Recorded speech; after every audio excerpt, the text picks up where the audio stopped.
Bonjour à tous, bienvenue et merci de nous avoir rejoints pour un nouveau petit déjeuner thématique de Heart Leadership University. Ce matin, nous allons passer un moment ensemble sur le thème de la prospective stratégique.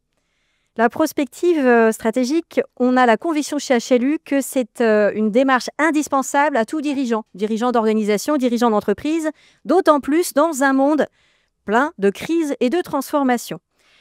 Et donc, notre objectif avec vous ce matin, c'est pas de faire un cours théorique sur qu'est-ce que c'est que la prospective, ce qui serait très intéressant également, mais de faire vivre cette idée de la prospective en pratique.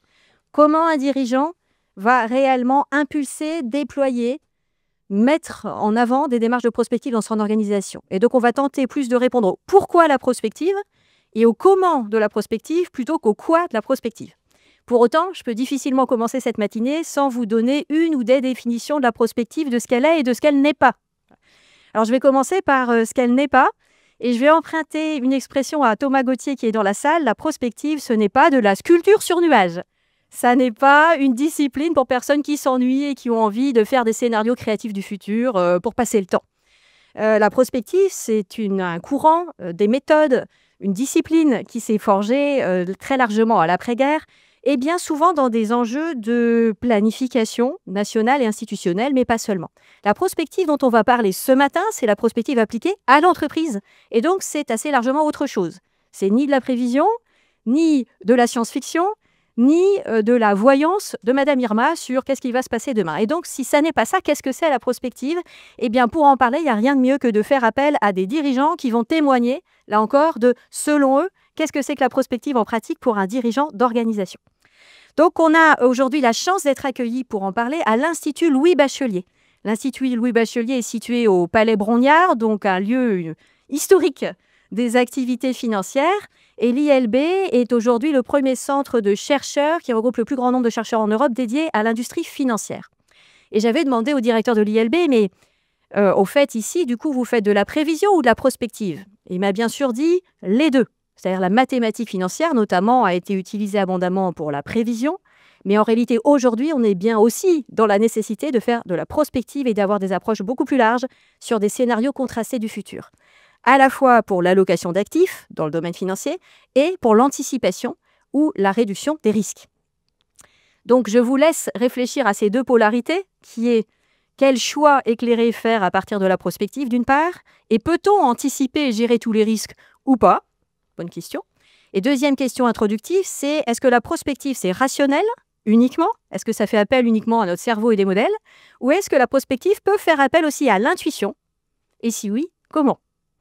Voilà, c'est les deux questions principales qu'on a envie d'éclairer avec tous les témoignages que vous allez écouter ce matin. Et on va aussi prendre le sujet par deux clés thématiques essentielles aujourd'hui. La question des limites physiques et des limites en ressources naturelles et la question de l'essor des intelligences artificielles.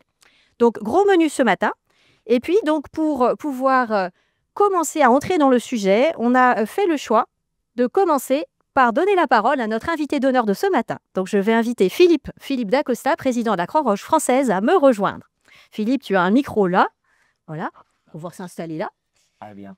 Et donc, Philippe, j'ai avoir 3 questions pour toi qui sont très simples. Les questions sont simples, les réponses ne le sont pas toujours. Ma première question, c'est Philippe, qui es-tu ? Et qui est la Croix-Rouge ? Bonjour, bonjour à toutes et à tous. Écoutez, vous avez devant vous un bénévole. Bénévole à 17 ans. J'ai été directeur national de la Croix-Rouge française pendant près de 10 ans et je suis président de cette institution depuis 4 ans.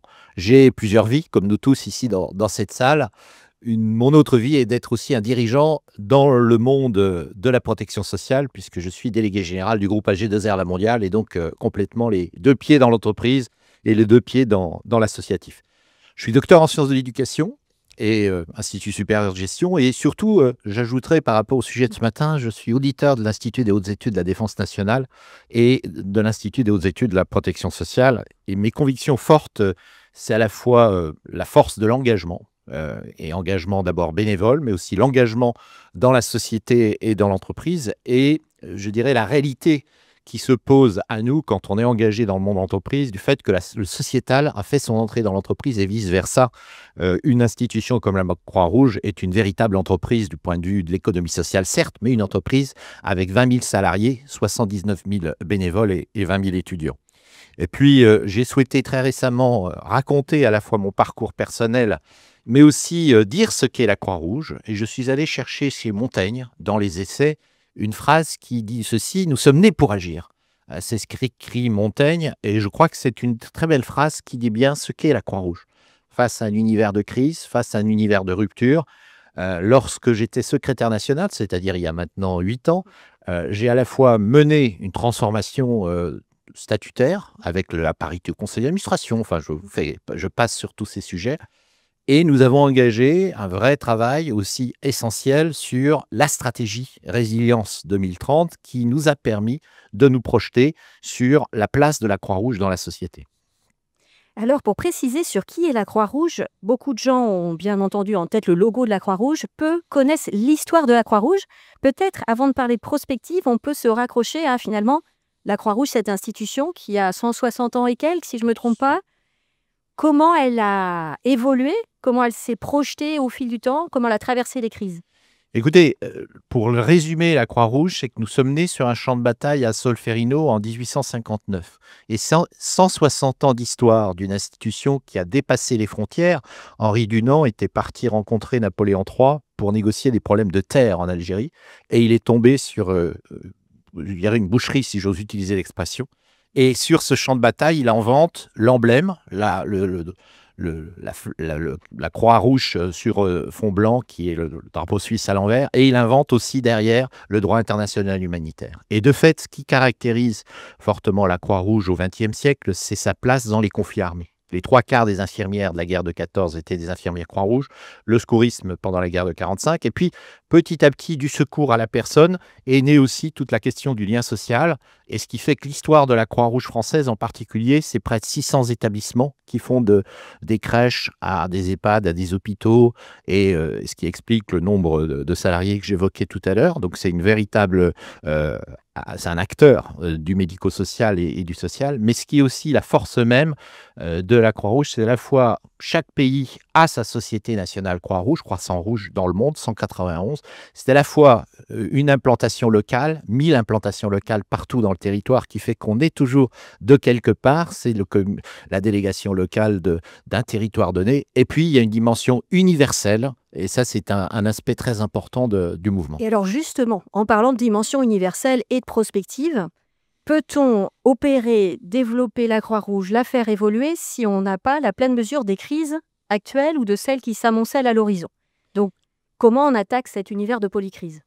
D'abord, nous sommes véritablement dans une mutation à la Croix-Rouge depuis 8 ans. C'est-à-dire que d'une logique qui était tournée sur l'activité, qui était le secourisme, l'action sociale, la vie de nos établissements, nous avons retenu cette idée que la Croix-Rouge doit prendre sa part à la résilience des populations face aux crises.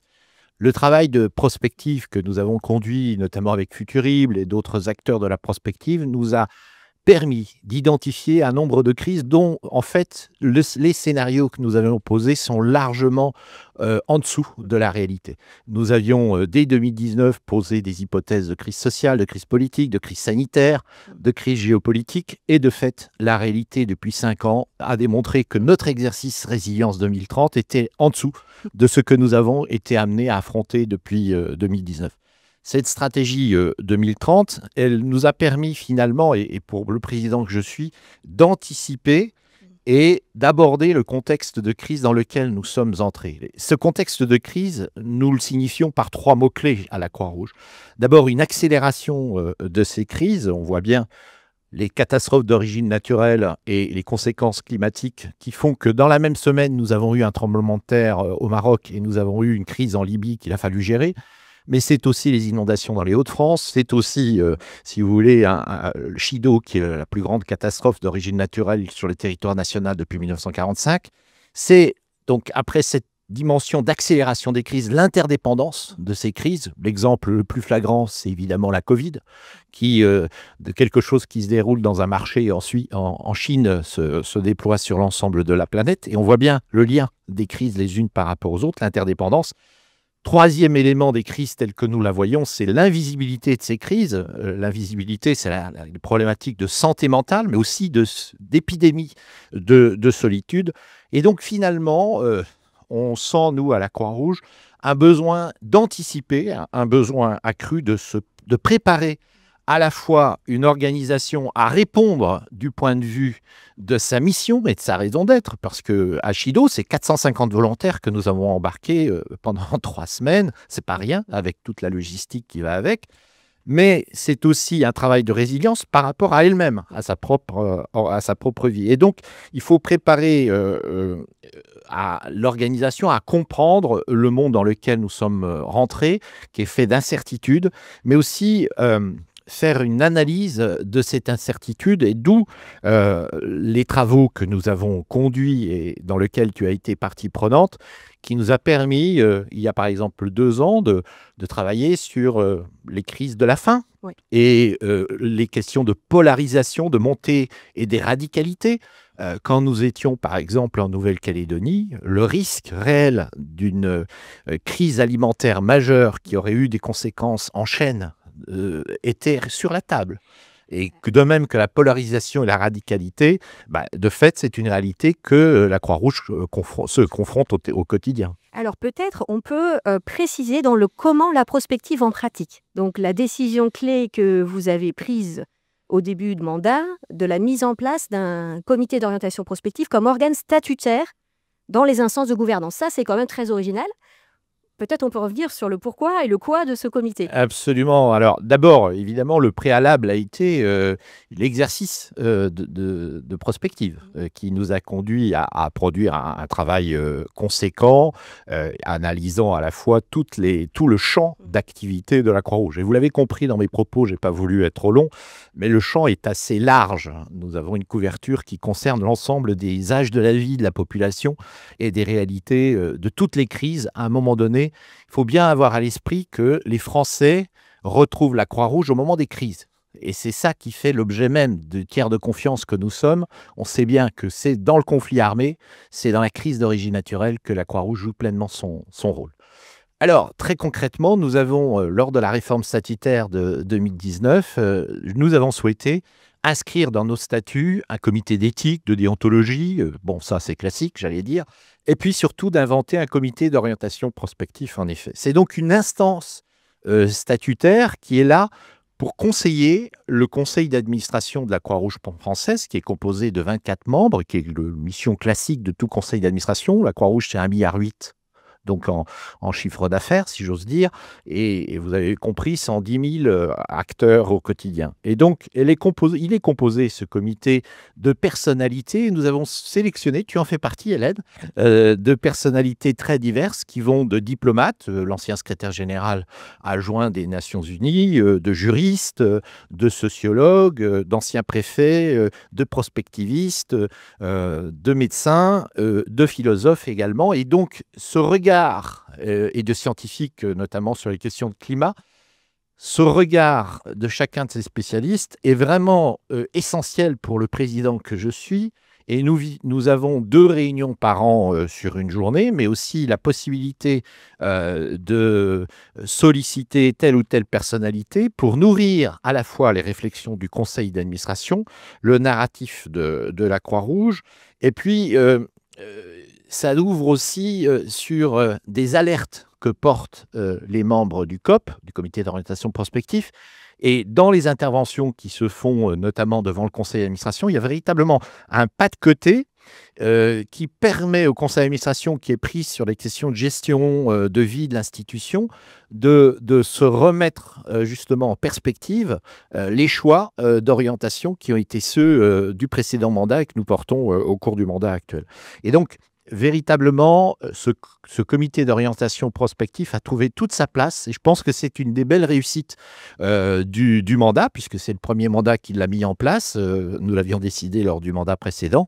Et ce que je ressens très clairement, c'est que pour moi qui exerce cette responsabilité de président, c'est vraiment très confortable d'avoir à la fois un cap, qui est donc la stratégie, mais d'avoir ces points de rendez-vous, je dirais, réguliers, qui permet de prendre de la hauteur dans un monde d'incertitude, de polycrise, dans lequel la guidance n'a strictement plus rien à voir avec celle de mon prédécesseur ou de mes prédécesseurs. Je vous donne un exemple. Un de mes prédécesseurs, c'est Jean-François Mattei, ancien ministre de la Santé, élu en 2004. J'en étais directeur national à ce moment-là.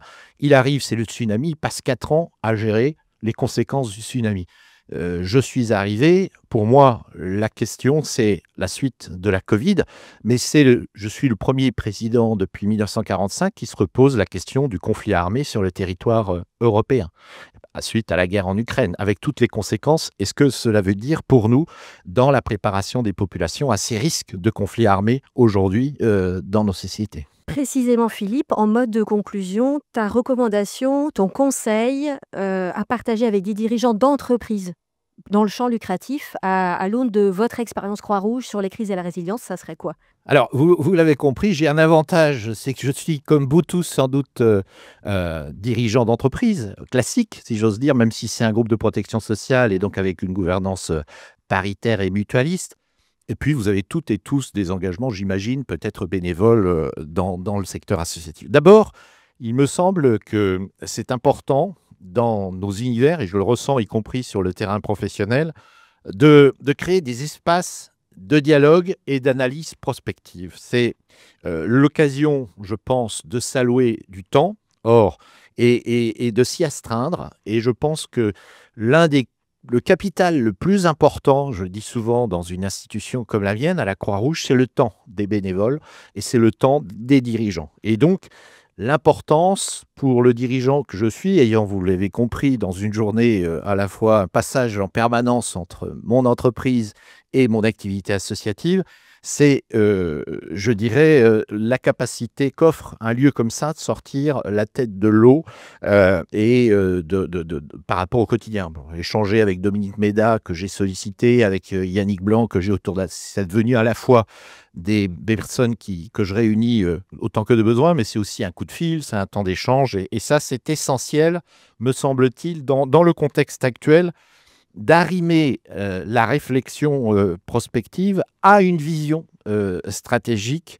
Sinon, on avance dans le brouillard. En sciences de l'éducation, moi, mes travaux portent sur les finalités en éducation, le sens. Et finalement, je retrouve en tant qu'universitaire cette capacité que m'offre le comité à donner du sens. Et puis, on a toujours les tendances lourdes, que l'on voit plutôt bien, y compris avec mes équipes, qui est plutôt, on a pratiquement 800 personnes au niveau des collaborateurs au niveau national, mais il y a tous les signaux faibles qui impactent notre secteur, et comment également le fait d'avoir des personnalités extérieures nous permet de nous questionner, et puis comment on se met aussi à travailler en mode dégradé.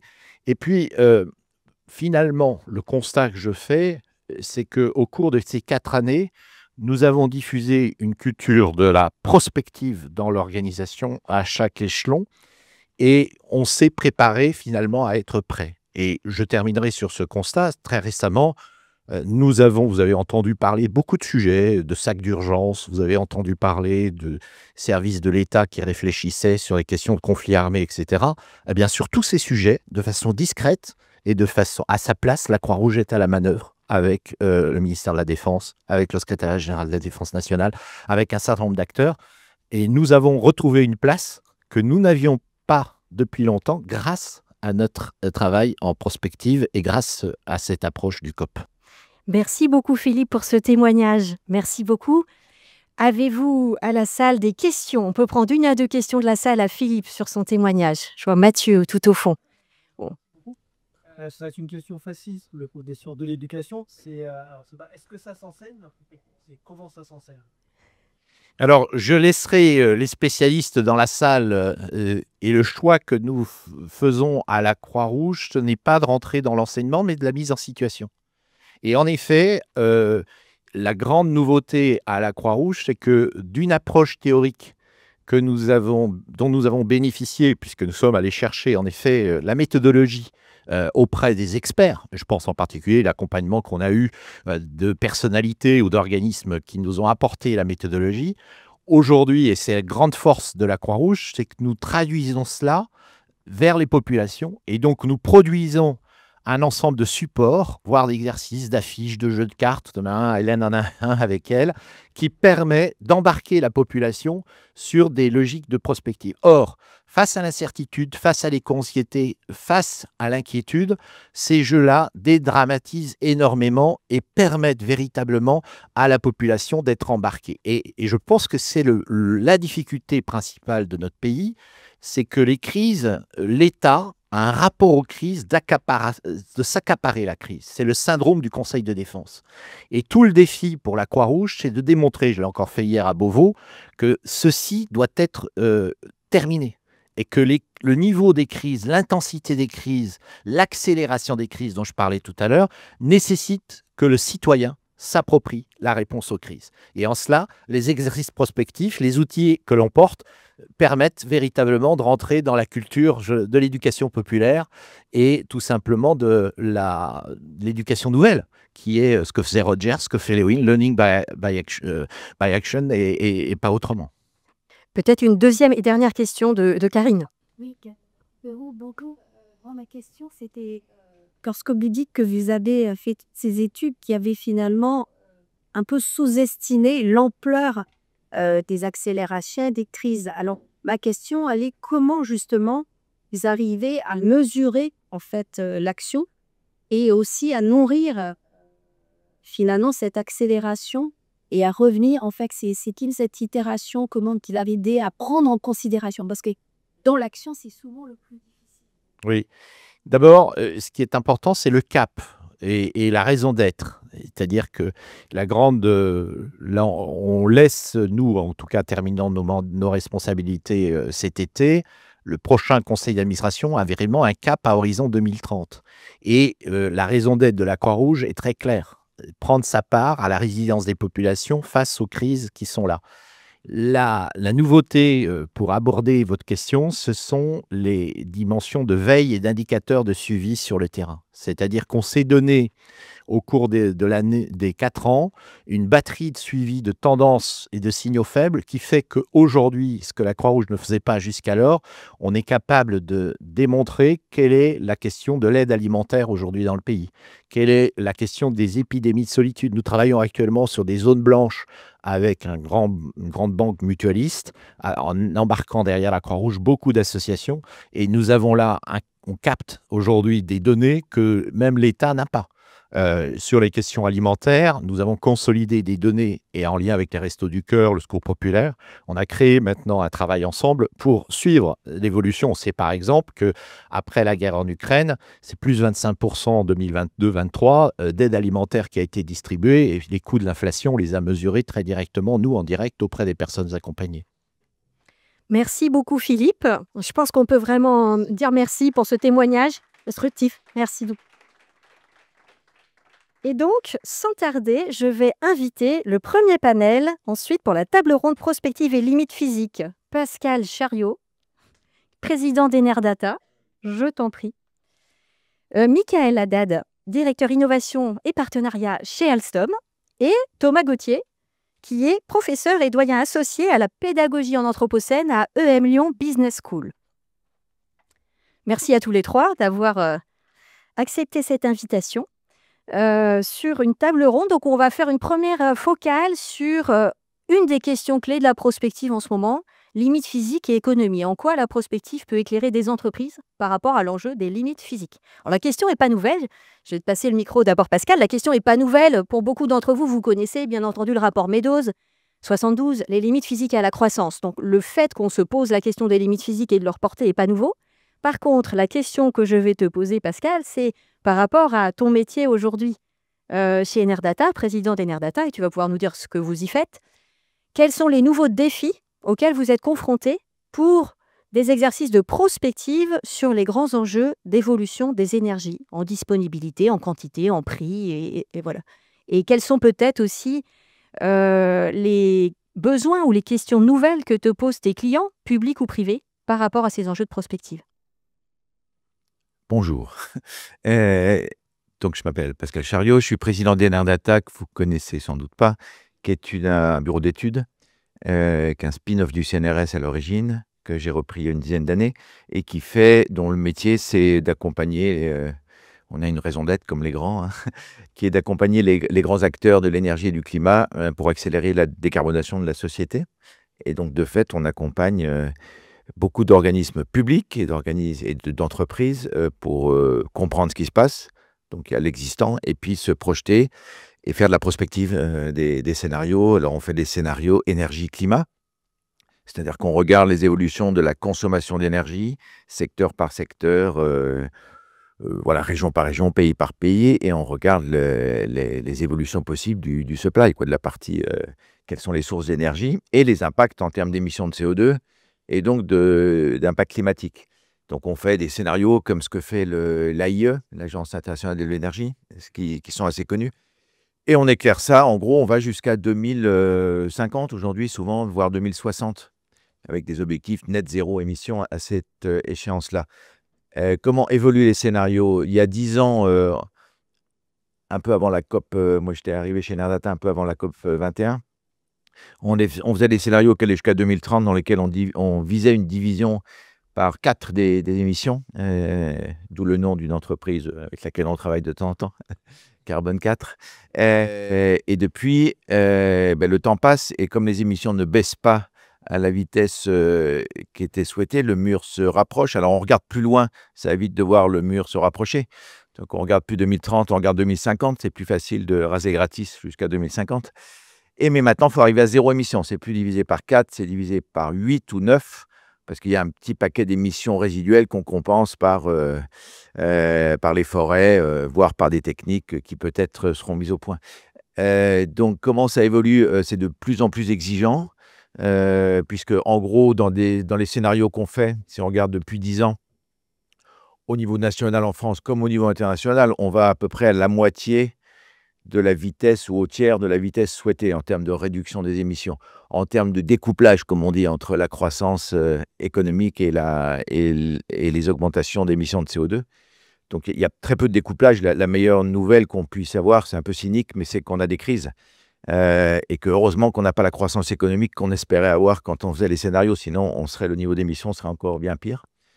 Donc, nous, on constate ça, que c'est un métier qui n'est pas toujours très réjouissant d'ailleurs. Et en même temps, on a les solutions. Voilà, donc, on a les solutions. Donc, dans ce qu'on regarde, nous, il y a des évolutions fortes. On regarde maintenant tout gaz à effet de serre, tout secteur. On travaille avec des partenaires pour regarder l'ensemble du donut, pas juste les émissions de CO2, mais aussi les impacts en termes de biodiversité, d'eau, d'usage des terres et des matériaux. Et on s'aperçoit que toutes ces limites sont dépassées progressivement et en même temps qu'elles ont toutes leur origine dans des causes communes. Ça veut dire que si on les traite, ces causes, il y a un moment où il y aura un effet de levier entre tous les problèmes. Alors justement, dans cet usage de scénarios pour les entreprises, si on regarde cette cible-là en particulier, tu dirais qu'aujourd'hui, les entreprises, quel usage raisonnable elles peuvent faire des travaux proposés par Enerdata? Comment ça nourrit leur stratégie, leurs décisions pratiques? Alors, nous, on travaille au niveau entreprise beaucoup avec des grandes entreprises internationales, qui ont une exposition internationale, qui ont d'abord parfois réglementairement, dans l'application de la TCFD, ce n'est pas un langage comme pour les grandes entreprises, il y a un besoin, la réglementation oblige progressivement à faire des analyses de risque par rapport à l'atténuation et par rapport à l'adaptation. Donc nous, on participe à des travaux de ce type-là, qu'une entreprise regarde ce type de risque. Par exemple, on travaille de plus en plus avec le secteur financier, avec l'ILB d'ailleurs, depuis plusieurs années. Et les banques, les assurances regardent, il y a pas mal d'années qu'elles annoncent qu'elles vont regarder. Et puis, depuis quelques années, elles regardent vraiment l'exposition de leur portefeuille en termes d'actifs échoués, etc. Donc, on regarde avec eux des scénarios très précis sur l'évolution, par exemple, du secteur du bâtiment, à quelle vitesse vraiment la rénovation peut avoir lieu dans tel pays, etc. Alors, donc, on travaille souvent avec des entreprises qui sont très concernées par l'énergie, Donc, soit qui sont dans le secteur énergétique, évidemment, ça leur pose des questions, soit qui consomment beaucoup d'énergie et qui sont exposés au prix, aux émissions de CO2, etc. Et en gros, ça éclaire leurs décisions stratégiques. Ce qui est un des points, moi, qui m'a surpris d'ailleurs et agréablement et motivé, c'est que moi, j'ai bossé avant 20 ans dans l'industrie où on faisait des études stratégiques et puis après, on bossait, quoi. Et là, les scénarios sont vraiment, comme vous le disiez, des éléments de référence qui sont utilisés d'année en année, voilà, pour pour regarder et prendre des décisions stratégiques de long terme. Alors, si on regarde dans le détail sur 2 points de la question prospective, tu as partagé le fait que si on raisonne en moyenne, on peut avoir faux. C'est-à-dire la scénarisation, on regarde par exemple la consommation énergétique du Français moyen ou de l'entreprise moyenne dans tel secteur. L'effet de la moyenne peut cacher des disparités importantes et donc finalement une erreur de lecture sur ce qui peut se passer ou ce qui va se passer. Ça, c'est ma première question. Et ma deuxième question, c'est quel lien tu fais entre prospective et intuition? Est-ce qu'on modélise tout ou bien est-ce que l'intuition a toute sa place aussi? Alors, la première est plus simple. Oui, on raisonne quand on fait des scénarios long terme, on regarde donc à la fois les évolutions économiques par secteur, les évolutions de population, et on prend en compte des hypothèses de politique et de baisse ou pas d'émissions de CO2 par tête, etc.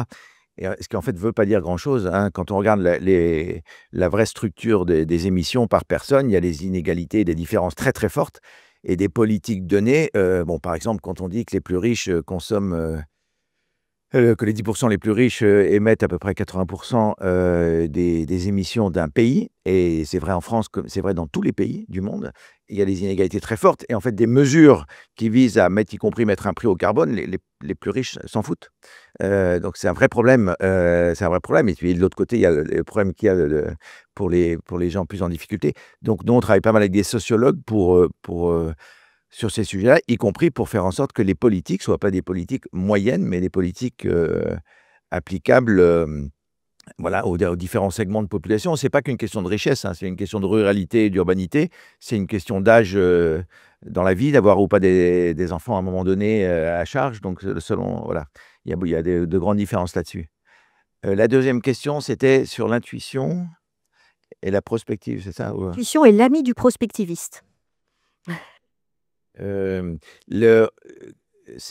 y a des biais, évidemment, parce que c'est très facile de faire des scénarios pour démontrer ce qu'on a envie de démontrer. Je ne vise personne, mais vraiment, on peut le faire.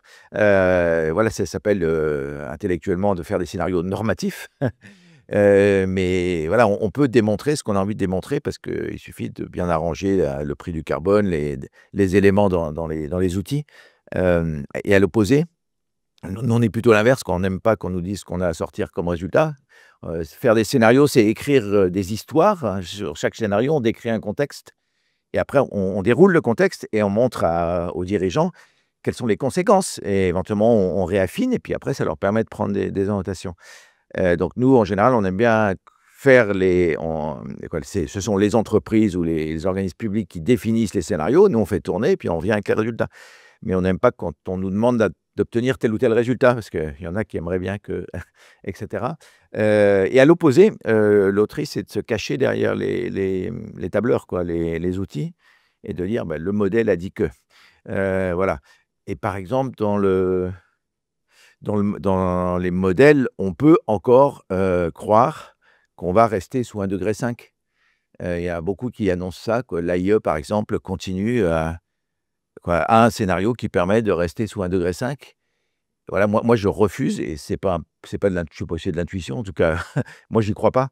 Il y a un moment, il faut arrêter de croire qu'il y a des technos qui vont sortir de terre et permettre de capter le CO2 dans l'air, etc. Donc il y a une réalité physique qui est là, et nous on fait notre scénario le plus ambitieux. Je ne parle pas même de la volonté des pays, puisque dans les scénarios, quand on se passe à 2030, 40, 50, on peut espérer, un des scénarios espère qu'il y ait une grande coopération internationale. Voilà. Mais même au niveau des solutions technologiques, etc., voilà, ce n'est plus réaliste d'espérer ça. Donc il y a une question plus d'honnêteté intrinsèque, même si le modèle pourrait permettre, en le triturant, de faire ça, de regarder la réalité, l'inertie des choses, et puis la réalité. Donc, je ne sais pas si ça répond. La question qui est, voilà, comment la réalité observée et vécue, finalement, te permet de challenger ou de revenir. Ça veut dire, ouais, alors je vais le dire autrement, c'est que nous, dans les scénarios qu'on fait pour les entreprises ou les gouvernements, ce sont leurs scénarios, mais nous, on a une déontologie, c'est leur choix, ils mettent du charbon ou pas, etc. Par contre, nous, on veut garantir que ce qu'ils racontent est cohérent avec les hypothèses qu'ils prennent. Et parfois, on est challengé là-dessus. Quand on les challenge. Ça peut être tendu. On a refusé de faire des scénarios parfois pour des gens que c'était du greenwashing. Deuxièmement, nous, sur nos scénarios, qu'on fait, qui sont nos choix, je les ai amenés là, si vous voulez voir ce que c'est qu'un scénario énergie-climat, c'est pas très marrant. Mais, nous, on prend des histoires qu'on raconte dans lesquelles on croit que ça fait du sens de creuser ces pistes-là. Il y a un truc que je voulais évoquer, parce que je ne sais pas si nous, on fait des scénarios énergie-climat, il y a une certaine austérité, ça dépend de votre métier, dans la communication. Il y a des scénarios qui sont très, très intéressants à regarder, qui sont les scénarios de l'ADEME. Donc l'ADEME, il y a 2 ans et demi, a sorti des scénarios qui s'appelaient Transition 2050. C'est un boulot, nous, on a beaucoup contribué, mais ce n'est pas pour ça que c'est remarquable. C'est un boulot remarquable et qui est très facile d'accès pour les entreprises, et ça projette dans quatre mondes différents, et il n'y en a pas un qui est bon et l'autre qui est mauvais, mais ça pose des questions de société, et bien plus que énergie. Ça pose des questions d'urbanisation, de rôle des collectivités par rapport au pays, de coopération ou non, de frugalité, de communication, et c'est vraiment intéressant. Et nous, on déploie ça dans pas mal de régions, de collectivités, et aussi parfois avec des entreprises. Donc, si éventuellement ça vous intéresse un jour, on peut au moins vous les présenter, parce que ça permet alors là, à n'importe quelle entreprise d'imaginer des mondes à 2030-40 et de se dire, mais en fait, nous là-dedans, comment on se positionnerait, en quoi ça nous interpelle. Et c'est pas que de l'énergie, c'est vraiment urbanisme, type de société, type d'entreprise, l'évolution des quantités, puisqu'on touche à tout le donut, hein, globalement à toutes les ressources. Merci beaucoup, Pascal, pour ton témoignage. On va passer la parole à Mickaël. Alors, Mickaël, j'ai quelques questions aussi. Le pourquoi et un peu le pourquoi faire et les nouveaux enjeux. Donc, on va commencer par le pourquoi. Mickaël, la raison de ton invitation ce matin, c'est pour témoigner notamment de ce que tu as pu faire au sein d'une démarche de prospective collective qui s'appelle IF, que je vais te laisser décrire mieux puisque tu y as y participé. Et pourquoi faire à partir de ton métier aujourd'hui qui est directeur de l'innovation et des partenariats chez Alstom. Donc pourquoi s'être engagé dans cette démarche, pour y faire quoi et pourquoi faire? Alors peut-être en introduction, moi, la question que je pose toujours à un directeur de l'innovation, c'est qui son chef en fait? À quelle entité il appartient? Et il y en a qui... J'ai beaucoup bougé dans ma vie et j'étais dans une direction innovation à la R&D quand j'étais chez Stellantis. Et donc un directeur innovation, il fait l'innovation incrémentale, il vise des boulons et il fait une innovation très technologique. J'ai passé quelques années aussi chez L'Oréal, société très marketing. L'innovation, elle est beaucoup en charge ce qu'on appelle les Customer Insights, elle fait du business développement, elle fait beaucoup de marketing. Chez Alstom, la direction innovation, elle est à la stratégie. Et donc, quand moi je suis arrivé, mon job, c'était plutôt de se dire, c'est quoi les moteurs de croissance ou les relais de croissance pour Alstom dans le futur. Donc, imaginer plutôt en rupture des nouveaux produits et services. Et quand j'ai demandé autour de moi qui s'occupait de la prospective, je m'attendais à trouver ça chez mes collègues à la stratégie corporate, comme on dit. Et dans une direction stratégique corporate d'un grand groupe, c'est en train de changer justement suite à la crise Covid et à la guerre en Ukraine. On fait surtout des fusions-acquisitions et des stratégies make-or-buy. Et finalement, on fait beaucoup ce qu'on appelle l'analyse stratégique interne, donc mes forces et mes faiblesses, et très peu l'analyse stratégique externe, les menaces et les opportunités qui avaient été beaucoup externalisées auprès des grands cabinets, voire pas du tout faites. Et donc, je me suis dit, il va falloir que je construise cette vision, parce que se projeter, proposer des nouveaux relais de croissance pour l'avenir, c'est d'abord comprendre l'avenir. Donc, en fait, on s'était dit comprendre le monde, dans ce monde, la mobilité, dans cette mobilité-là, la part du ferroviaire. Et donc, c'est comme ça que j'arriverai à voir. Et donc, quand on ne sait pas répondre à une question, on appelle un ami. Donc, j'ai appelé Jacques Portalier de Carbone 4, ici présent, parce qu'il avait déjà exposé des brillants scénarios à l'époque. On était ensemble chez Stellantis pour lui dire comment faire. Et il m'a dit, tu tombes bien, on est en train de monter IF sur ces sujets-là. Et en parallèle, ce qui m'a beaucoup aidé, je dirais, Alors, c'est comme tu disais, des demandes des investisseurs et des fonds, notamment, alors à l'époque BlackRock, hein, c'était il y a 5 ans, je ne sais pas s'ils poseraient encore la question, pour savoir en quoi on contribuait ou pas au réchauffement climatique et en quoi nous serions résilients ou pas au réchauffement climatique. Et puis, Alstom rachetait Bombardier et brutalement, en fait, début 2021, on passait de 4e ou 5e acteur ferroviaire au numéro 1 mondial si on met de côté notre concurrent chinois qui ne travaille qu'en Chine. Et donc, nos clients, les États, les gouvernements qui souhaitaient tous se décarboner, venaient vers nous en nous disant l'Allemagne, la France, on doit doubler la part modale du ferroviaire pour décarboner les mobilités. Et vous, vous feriez comment? Nos clients opérateurs venaient avec la même question, nous demandaient une vision que personne n'avait. Et donc, il fallait la construire, cette vision. Donc, j'ai profité de cet appel d'air, en fait. Et donc, dans la démarche, est-ce que tu peux décrire un petit peu ce qui a été travaillé comme sujet en interentreprise? Ça, c'est un des points clés de cette démarche, mais concrètement, qu'est-ce qu'on y a fait? Et quels ont été les usages pratiques de ces travaux? En fait, on a fait plusieurs choses à la fois qui se sont enrichies l'une l'autre. Donc, je suis aussi en charge de ce qu'on va appeler l'intelligence technologique, donc d'essayer d'identifier les technologies émergentes et les grands changements en fait en cours. Alors oui, capture de carbone dans l'atmosphère, tout ce genre de blagues, mais des choses aussi un peu plus sérieuses. Et il y en avait notamment la question de la décarbonation des mobilités.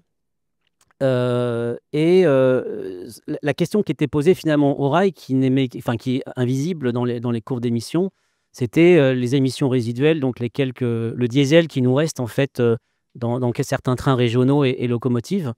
Et donc le Graal, c'était l'hydrogène. Et très vite, quand on rentre sur un sujet hydrogène, on s'aperçoit qu'il y a un souci. C'est-à-dire que quand on regardait, alors nous on oppose prévision et prédiction. C'est-à-dire je regarde le passé, les données, les modèles du passé pour prédire l'avenir. Par rapport à la prévision, j'imagine des scénarios et je reviens dans le présent. Et donc, tous les gens, alors justement, qui étaient sur la filière hydrogène, payaient des cabinets de conseil pour dire du bien de l'hydrogène. C'est-à-dire qu'on nous annonçait des prix à 3 € le kilo d'hydrogène, alors qu'il suffit d'1 heure pour essayer de comprendre comment est fabriqué le coût de l'hydrogène, de s'apercevoir que 80% du coût de l'hydrogène, c'est le coût de l'électricité, qui doit être verte, et que les efficacités des électrolyseurs, de tous les équipements, est déjà à 60-70%. Donc, il n'y a rien à espérer de l'amélioration technologique. On est déjà quasiment au maximum. Et donc, le prix de l'hydrogène ne peut baisser que si on s'imagine que demain, on consommera moins d'électricité décarbonée. Et donc, on voyait des décroissances exponentielles du coût de l'hydrogène pour arriver à 3 € du kilo, pour faire marcher tous les business plans de tout le monde. Alors qu'en fait, nous, quand on prenait une simple feuille Excel, on arrivait à 10 € le kilo et on ne voyait pas bien comment ça pouvait descendre plus bas. Et donc, on s'est heurté finalement à se dire, et cette ressource hydrogène, on s'est très vite rendu compte qu'il y avait des compétitions d'usage. Ça va décarboner la scierie, c'est la matière première de nos engrais. Et on s'est dit, est-ce que les gens voudront faire des engrais mangés ou décarboner les quelques trains diesel? Bon. Donc, malgré tout, on a lancé un train hydrogène, ce n'était pas le sujet, mais on s'est dit quand même, c'était pas, voilà, on devait réfléchir. Et donc, très vite, et c'était ça qui était intéressant chez IF, c'est poser la question des compétitions d'usage. C'est-à-dire que si je raisonne dans le ferroviaire, je me dis pourquoi pas l'hydrogène? J'en ai pas besoin de beaucoup, je vais le trouver. Si je me projette dans un monde où tout le monde en veut, en fait, c'est celui qui va pouvoir payer, qui va se le payer. C'est comme le plastique recyclé, c'est comme le verre recyclé. Il n'y en a pas suffisamment, seuls les cosmétiques peuvent le payer. Donc, c'est les cosmétiques qui peuvent mettre un logo plastique recyclé sur le packaging. Et donc, en fait, c'est ces démarches-là qu'on a voulu faire. Et donc, dès le départ, on s'est dit, on ne va pas faire de la prospective chez Alstom seul. On s'est ouvert, donc on a aussi un écosystème d'innovation à d'autres partenaires comme Movinon, qui était le think tank sur la mobilité durable de Michelin, où il y a aussi Stellantis, Total. Et donc, on a pu avancer sur des scénarios de mobilité. On a fait un scénario, c'est quoi la mobilité en 2040, 100, 500 km par exemple. Mais très vite, là aussi, on avait un focus, typiquement les biocarburants, oui, non, l'hydrogène, oui, non, l'électrification. Et donc, on se réservait toutes les ressources pour la mobilité et on s'aperçoit très vite que ce n'est pas suffisant. Et c'est ce qui était intéressant chez IF, c'est que tout d'un coup, on commence à discuter avec Danone ou avec BNP ou avec Bouygues et on s'aperçoit que, typiquement, ça a été la première preuve de concept qui est sortie du scénario. Chacun veut se décarboner, chacun identifie la biomasse comme un levier. Donc, LVMH voit la chimie verte, Danone a besoin de nourrir ses vaches pour faire du lait, Bouygues voit la construction bois, Stellantis voit les biocarburants, on va continuer à faire du papier, on va continuer, je sais pas, à faire des t-shirts en lin, en coton, on va continuer à manger. Et en fait, on met une pression terrible sur les ressources agricoles. Et quand on met ensemble tous les usages, en fait, ça passe pas. Et je sais pas, enfin, tu as parlé du rapport Meadows. Qui l'a lu, en fait? Bah, dans le rapport Meadows, moi, j'ai acheté la version 2022, donc les 50 ans après. L'effondrement, en fait, il est en 2040. Donc, bien avant la neutralité, on perd à peu près 3 milliards d'habitants en 2040, et très brutalement. Pourquoi? Parce qu'en fait, on arrive aux limites planétaires en termes de ressources. Et en fait, encore une fois, je vous invite à faire une division très simple. Vous prenez la population française, 68 millions d'habitants. Vous voyez, vous regardez les surfaces agricoles utiles en France, à peu près 26 millions d'hectares. Un Français, il lui faut 0,4 hectares pour se nourrir. Vous faites la division, ça ne marche pas. C'est-à-dire qu'en fait, si l'intégralité des surfaces agricoles de la France était dédiée à nourrir la population française, on a dépassé les limites. La France ne peut plus nourrir sa population.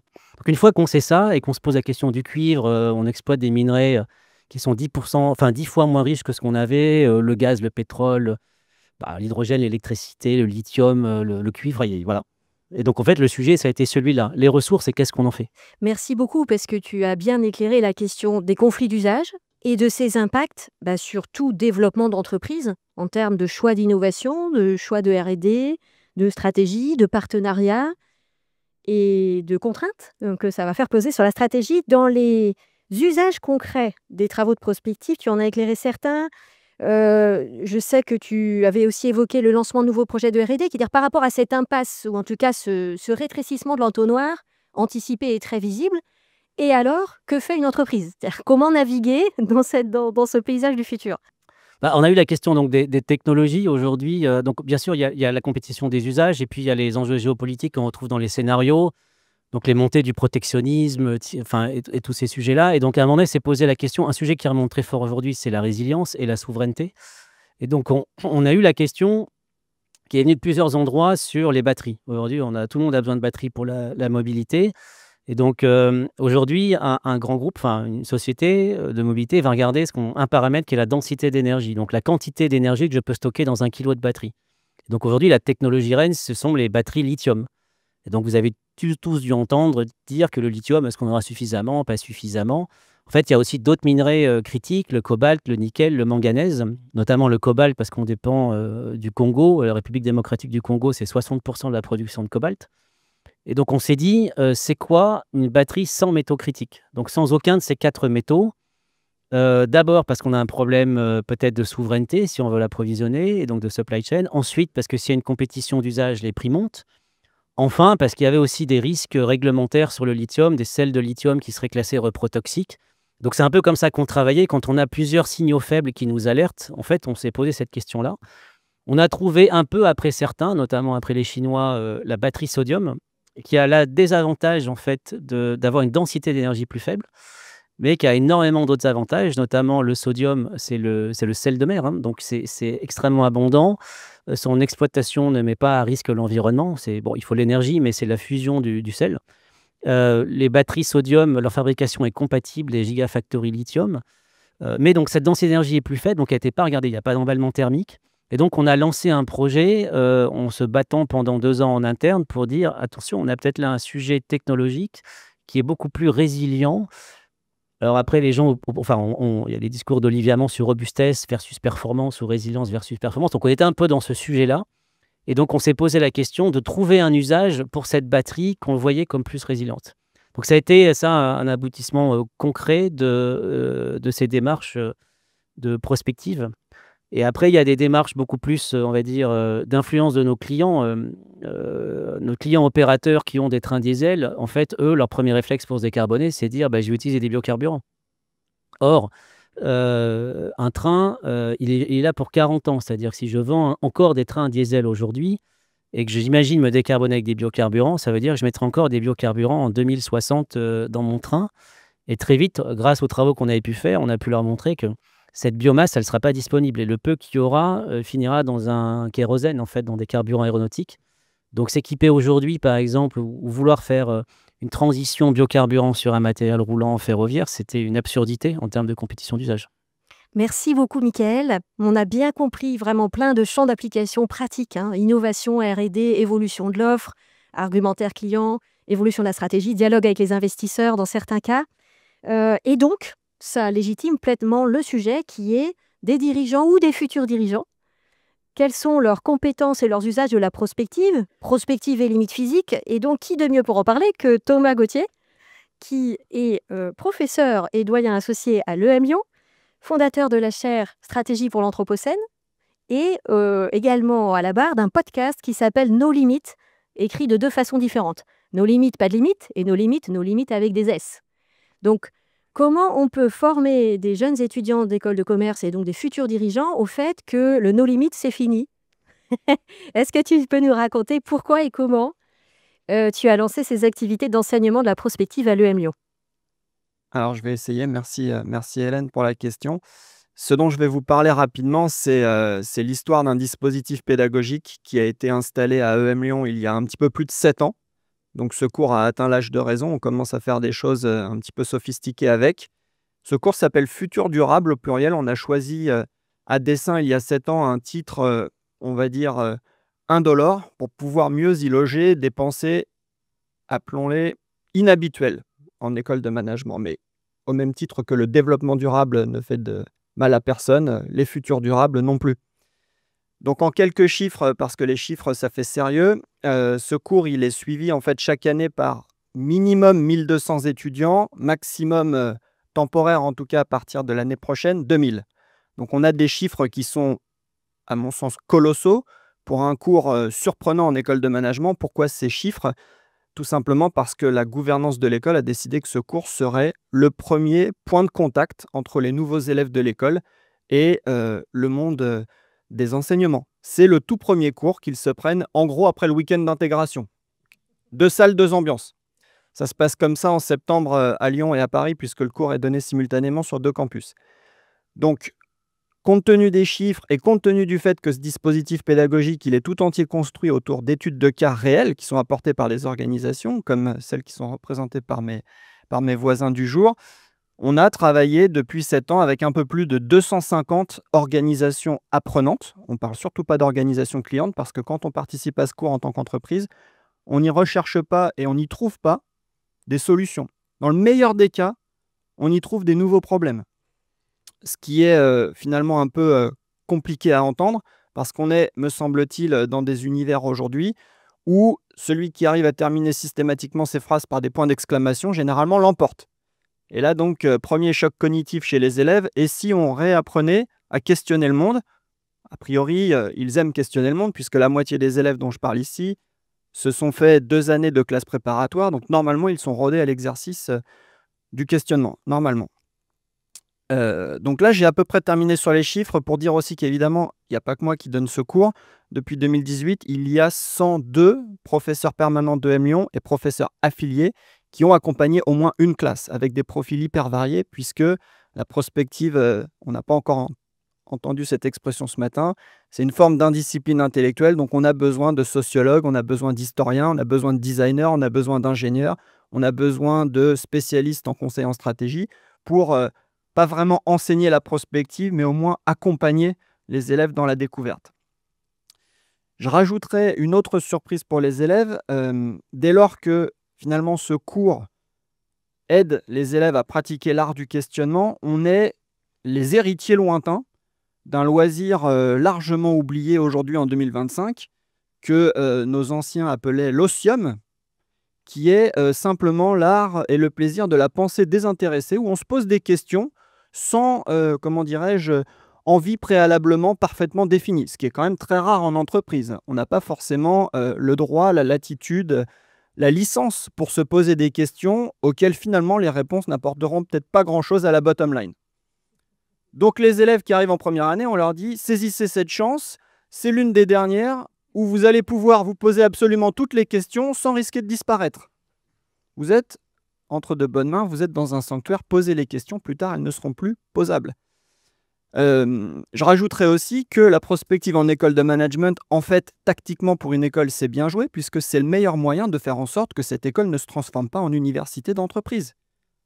Que cette école ne se transforme pas en une, je dirais, fabrique à employer immédiatement employable et utilisable. On est quand même là pour former des individus éclairés qui vont être autonomes tout au long de leur vie. Donc, on doit aussi agir quelque part en lutte face à l'utilitarisme qui gangrène, selon moi, l'enseignement supérieur. Donc voilà la prospective à EM Lyon. Tout étant possible en vrai sur le terrain, pourvu qu'on ait une gouvernance bienveillante. Là, je fais le malin, je vous raconte cette histoire qui dure depuis 7 ans. Cette histoire n'existerait pas si on n'a pas à la direction générale de l'école des grands patrons, des chefs à plumes qui disent « moi je prends ce risque de mettre dans un programme obligatoire de grande école un cours qui directement et très concrètement dans l'immédiat ne concourt pas à l'employabilité des élèves. On ne leur apprend pas des recettes, des matrices, des outils, du prêt-à-penser qu'ils vont ensuite appliquer sereinement et je dirais avec enthousiasme. On leur apprend à se fabriquer eux-mêmes des outils. Mais on ne sait pas à quel moment ces outils vont être utiles. En fait, un cours de prospective en école de management, c'est un peu comme un cours de philo en terminale S. On ne sait pas pourquoi c'est obligatoire et on le découvre que quelques années plus tard. Merci beaucoup parce que tu mets le doigt sur la prospective et le dirigeant. C'est-à-dire former des futurs dirigeants, c'est des dirigeants qui vont devoir orienter une organisation demain. Est-ce que tu peux nous en dire plus sur le répertoire des futurs, l'éventail des futurs possibles, comment il est co-construit par les travaux de l'EM Lyon et est-ce qu'il va demain être partagé, cet éventail des futurs? Ouais, je te remercie de parler de ce projet encore un peu plus loufoque. Je reviens un tout petit peu sur les chiffres. Donc, le cours existe depuis 2018. Il y a 40, 50, 55 entreprises chaque année qui amènent des études de cas réels. Il y a 1200 à 2000 étudiants qui suivent le cours. Donc, il y a des milliers de scénarios prospectifs qui ont été construits depuis 2018. Dans ma précédente vie professionnelle, j'étais très étroitement lié et impliqué au quotidien dans la gestion de bases de données médicales en l'occurrence. Donc, avec quelques complices, on s'est dit ça serait quand même chouette de structurer un répertoire des futurs, pour reprendre ton expression. On avait pensé d'abord à archives des futurs, mais ça fait un peu poussiéreux. Là où répertoire, ça renvoie aussi au vocabulaire des arts vivants, du théâtre, et effectivement, un répertoire des futurs, une collection structurée de futurs dans laquelle on peut se promener. Peut-être, on est en 2025, grâce à l'aide d'un agent conversationnel, évidemment. Ça peut être utile pour en fait eh bien, se poser des questions. Michael évoquait une entreprise qu'on connaît tous bien ici parce qu'on le vaut bien. Imaginez la direction stratégique de L'Oréal qui viendrait, pourquoi pas, en Learning Expedition à EM Lyon, là où les Learning Expeditions jusqu'ici, ça nous envoie aux 4 coins de l'espace. Bah, nous, on essaye de proposer une Learning Expedition aux 4 coins du temps, où on arriverait face à ce répertoire des futurs et on poserait des questions telles que « Cher répertoire, s'il te plaît, donne-moi accès à des scénarios qui ont été imaginés depuis 2018 dans lesquels les modes de consommation sont largement perturbés par des nouvelles formes de spiritualité. » Je parle de cet exemple parce que je sais qu'il y a des groupes d'étudiants qui se sont préoccupés des impacts futurs possibles de nouvelles formes de spiritualité sur la consommation. Et là, vous auriez, mettons, l'équipe de direction de L'Oréal, je vais rester sur cet exemple, qui plancherait à partir de ces scénarios prospectifs, probablement appuyés par des collègues enseignants-chercheurs de l'EM qui pourraient venir donner des éclairages sur quels sont finalement les mécanismes économiques de ce monde futur que vous venez de découvrir dans le répertoire, quelles sont les attentes des consommateurs dans ce monde futur. Je ferai certainement venir des sociologues, des chercheurs en marketing, pourquoi pas d'ailleurs une collègue qui s'est spécialisée dans l'étude de la décroissance dans le département marketing. Si mes propos vous paraissent bizarres, croyez que je ne suis pas seul à l'école, elle est elle aussi parfois esselée. Et l'idée serait qu'après 2 jours, pourquoi pas à chaque moment où cette entreprise doit renouveler son plan stratégique, elle prendrait un petit peu de hauteur pour reprendre les propos fondateurs de Gaston Berger. Elle verrait large au contact d'un répertoire des futurs qui serait accessible aussi à d'autres entreprises.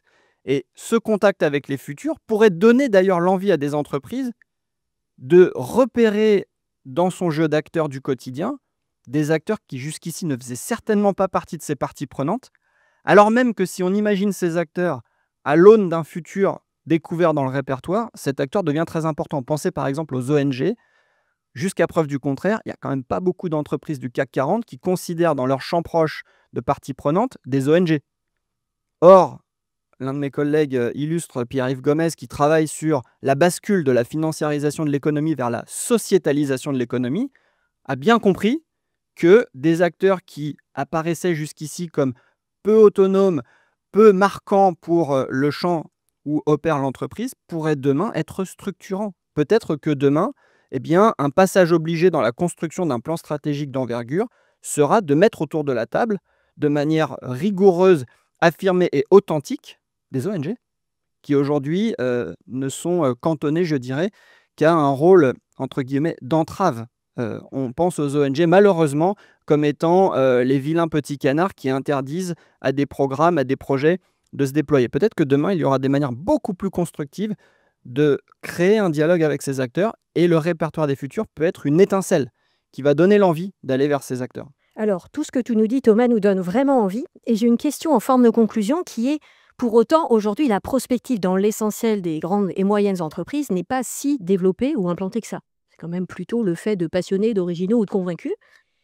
Comment, toi, tu penses qu'on pourrait trouver des leviers pour encore plus installer cette préoccupation de l'avenir, cette capacité à construire des futurs viables dans les entreprises? Ce serait quoi le ou les clés d'entrée essentielles que tu vois? Alors déjà, je pense que arriver pour commencer à dédramatiser la prospective, on la pense comme quelque chose qui va nécessairement mettre autour de la table X titulaires de doctorat pendant Y années. Non, en fait, la prospective, à nouveau, si on en revient aux propos fondateurs, c'est affaire d'attitude, c'est affaire de courage, c'est affaire aussi certainement de rencontres avec d'autres dirigeants d'entreprise qui ont envie aussi de mettre le monde en question autrement. Je pense que la prospective ne peut pas être un exercice solitaire, ça doit être un exercice expérientiel, ça doit être un exercice collectif, ça doit être un exercice aussi qui crée de l'enthousiasme. La prospective est peut-être le plus sûr moyen de se doter d'une forme d'optimisme lucide. Donc ça se pratique à plusieurs. Après, j'utiliserai une expression en guise de conclusion parce que tu as parlé du rapport Meadows et on s'est parlé, je pense, depuis tout à l'heure, de tout un tas de références du passé. Moi, dans mon métier du quotidien, j'ai quand même l'impression que tout a été dit, tout a été fait et tout reste à faire. J'ai vraiment l'impression au quotidien de faire que remettre sur la table, remettre entre les oreilles des élèves le rapport Meadows, Ivan Illich sur l'autonomie et l'hétéronomie, Kenneth Boulding sur l'économie stationnaire. J'ai juste l'impression de ne faire que ça. Cette formule m'a été inspirée, tu parlais du podcast No Limit, par l'un de mes invités, Stéphane Foucard, journaliste au Monde, qui dans l'entretien qu'il m'a accordé me disait simplement, écoute, mon taf, c'est simple. Je fais en sorte, à peu près à chaque fois que j'écris un billet dans mon quotidien, de reparler de Printemps silencieux de Rachel Carson. Et j'ai quand même l'impression qu'on en est un peu rendu là, en fait. C'est-à-dire que les grandes idées, elles existent. Les grandes propositions, elles existent. Le sujet aujourd'hui, c'est un sujet tactique. Mais la tactique, la mise en pratique du quotidien, c'est pas sexy. Ça fait pas écrire des articles académiques, en fait. Il n'y a pas de revues prestigieuses qui vont accepter des articles où on va parler de la guérilla du dirigeant au quotidien. Il n'y a pas d'article où on va étudier, par exemple, les traces que la prospective laisse dans le calendrier Outlook d'un dirigeant. Si vous transformez un dirigeant, le lendemain, ouvrez son calendrier Outlook, c'est rien n'a changé, rien ne s'est passé. Changer le monde pour un dirigeant, ça commence par changer ce qu'il y a dans l'agenda Outlook. Si vous voulez qu'un sujet soit mis à l'ordre du jour, regardez qui sont les invités à la prochaine réunion. Est-ce qu'il y a des facétieux autour de la table ou est-ce qu'il y a des propos convenus auxquels on s'attend? La prospective, elle doit laisser une trace dans le calendrier Outlook. Merci beaucoup Thomas pour cette conclusion. On va prendre 1 à 2 questions. On aura aussi un temps conclusif, on prendra plus de questions, mais on va prendre 1 à 2 questions de la salle. Bonjour, merci. Alors, c'est une question ouverte pour vous trois. Est-ce que dans vos travaux respectifs, vous intégrez les conséquences possibles en termes de contenu, de conditions et de vécu du travail pour l'humain, sous le prisme et si la ressource humaine était elle aussi une ressource finie pour l'entreprise et était compatible avec le triptyque consommation, préservation, régénération de la ressource humaine?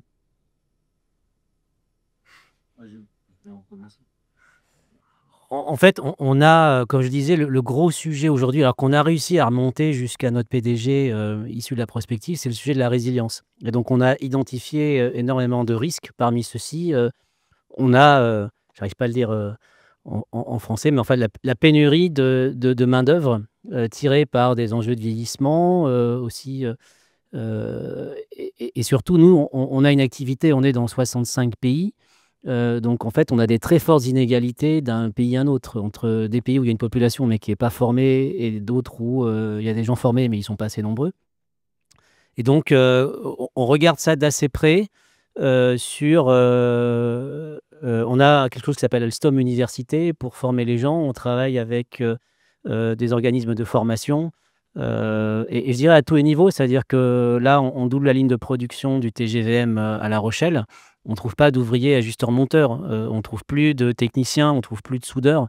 On veut réindustrialiser la France, mais en fait, le premier problème, il y a deux problèmes, c'est la matière première, on n'a plus de ressources en France, et première, et du coup la main-d'œuvre aussi. C'est ça, en fait, les vrais sujets. Donc, on le regarde. Après, il y a tous les sujets de bien-être au travail, d'égalité, qui sont des vrais sujets sur l'attractivité aussi de l'entreprise, parce qu'on va être à un moment donné en compétition aussi sur ce qu'on va appeler les talents ou même tout simplement les collaborateurs. Donc c'est assez regardé au niveau des ressources humaines. Ouais. Merci, Mickaël. Une deuxième question? Alors moi, j'ai une question. D'abord, merci pour vos interventions. Moi, j'ai une question pour Thomas Gauthier. Que deviennent les élèves quand ils partent de chez vous? Fou, il C'est- est fou. Ce que vous dites, c'est que vous leur permettez de se poser des questions qui ne pourront pas se poser après. Donc, vous leur donnez un champ de liberté. Alors, est-ce qu'ils décident d'intégrer des grandes entreprises et de rentrer dans le moule? Est-ce qu'ils décident d'intégrer des grandes entreprises pour changer le moule? Ou est-ce qu'ils décident de devenir indépendants parce qu'ils se disent que s'ils ne peuvent pas se poser des questions, ils ont envie de continuer là où ils pourront se poser des questions? Du coup, je suis un peu curieux de voir, est-ce que vous savez ce qu'ils deviennent derrière, en fait? Alors toutes les, comment dirais-je, voies de sortie que vous avez évoquées, on les retrouve, bien évidemment. On a à la fois des diplômés qui intègrent les grands cabinets de conseil et qui font du très bon travail. On a les diplômés qui vont faire de la banque d'investissement. On a les diplômés qui décident finalement de lancer leur entreprise, puisque EM Lyon, en l'occurrence, est une entreprise, est une école également avec une tradition d'entrepreneuriat qui est longuement installée. Pour répondre à votre question, avec ma casquette de chercheur, là, vous mettez le doigt sur un projet de recherche qu'on a initié et qui consiste en fait à suivre de manière longitudinale ces fameux élèves. Qu'est-ce qui leur arrive avant de démarrer ce dispositif d'introduction à la prospective? Où en sont-ils quelques semaines après avoir terminé l'aventure? Où en sont-ils au moment où ils rédigent leur projet de fin d'études, puisque souvent ils reviennent vers un membre de l'équipe pédagogique pour être accompagnés? Et où en sont-ils 1 an après la sortie, 2 ans après la sortie? Pour le moment, les données dont on dispose, elles ne vont que à 18 mois post-diplomation. Donc je ne peux pas répondre de façon, je dirais, complètement étayée. Néanmoins, ce que je crois repérer, donc là on est plus... Ce que je crois repérer, mais je ne peux pas le garantir sur une base, disons, scientifique, c'est qu'il y a une envie de faire persister dans le temps une façon de questionner le monde. Concrètement, des élèves d'eux-mêmes, moi je leur ai rien demandé, se sont constitués en association pour continuer quelque part à faire vivre une façon de questionner le monde. Certains diplômés qui, eux, sont venus à EM Lyon dans des programmes type Executive MBA, donc ils avaient déjà 10-15 ans d'expérience professionnelle, ils se prennent le choc des futurs et ensuite ils reviennent à leur vie civile, s'organisent aussi en groupe de discussion parce qu'ils ont envie en fait ensuite d'avoir une boucle beaucoup plus courte entre j'expérimente dans ma vie professionnelle, j'agis sur mon calendrier Outlook et je constate des effets. Donc en fait, il me semble qu'ils sont repartis avec l'idée que ça n'a pas beaucoup de sens de poursuivre le questionnement seul. C'est intéressant pour la citoyenneté, hein. Merci beaucoup. Si on peut faire en sorte que la prospective serve et l'intérêt des entreprises et le bien commun, on aura fait un grand pas. Ce que je vous propose pour garder le déroulé, le timing en bon état, c'est qu'on remercie nos 3 intervenants et qu'on passe à la deuxième thématique.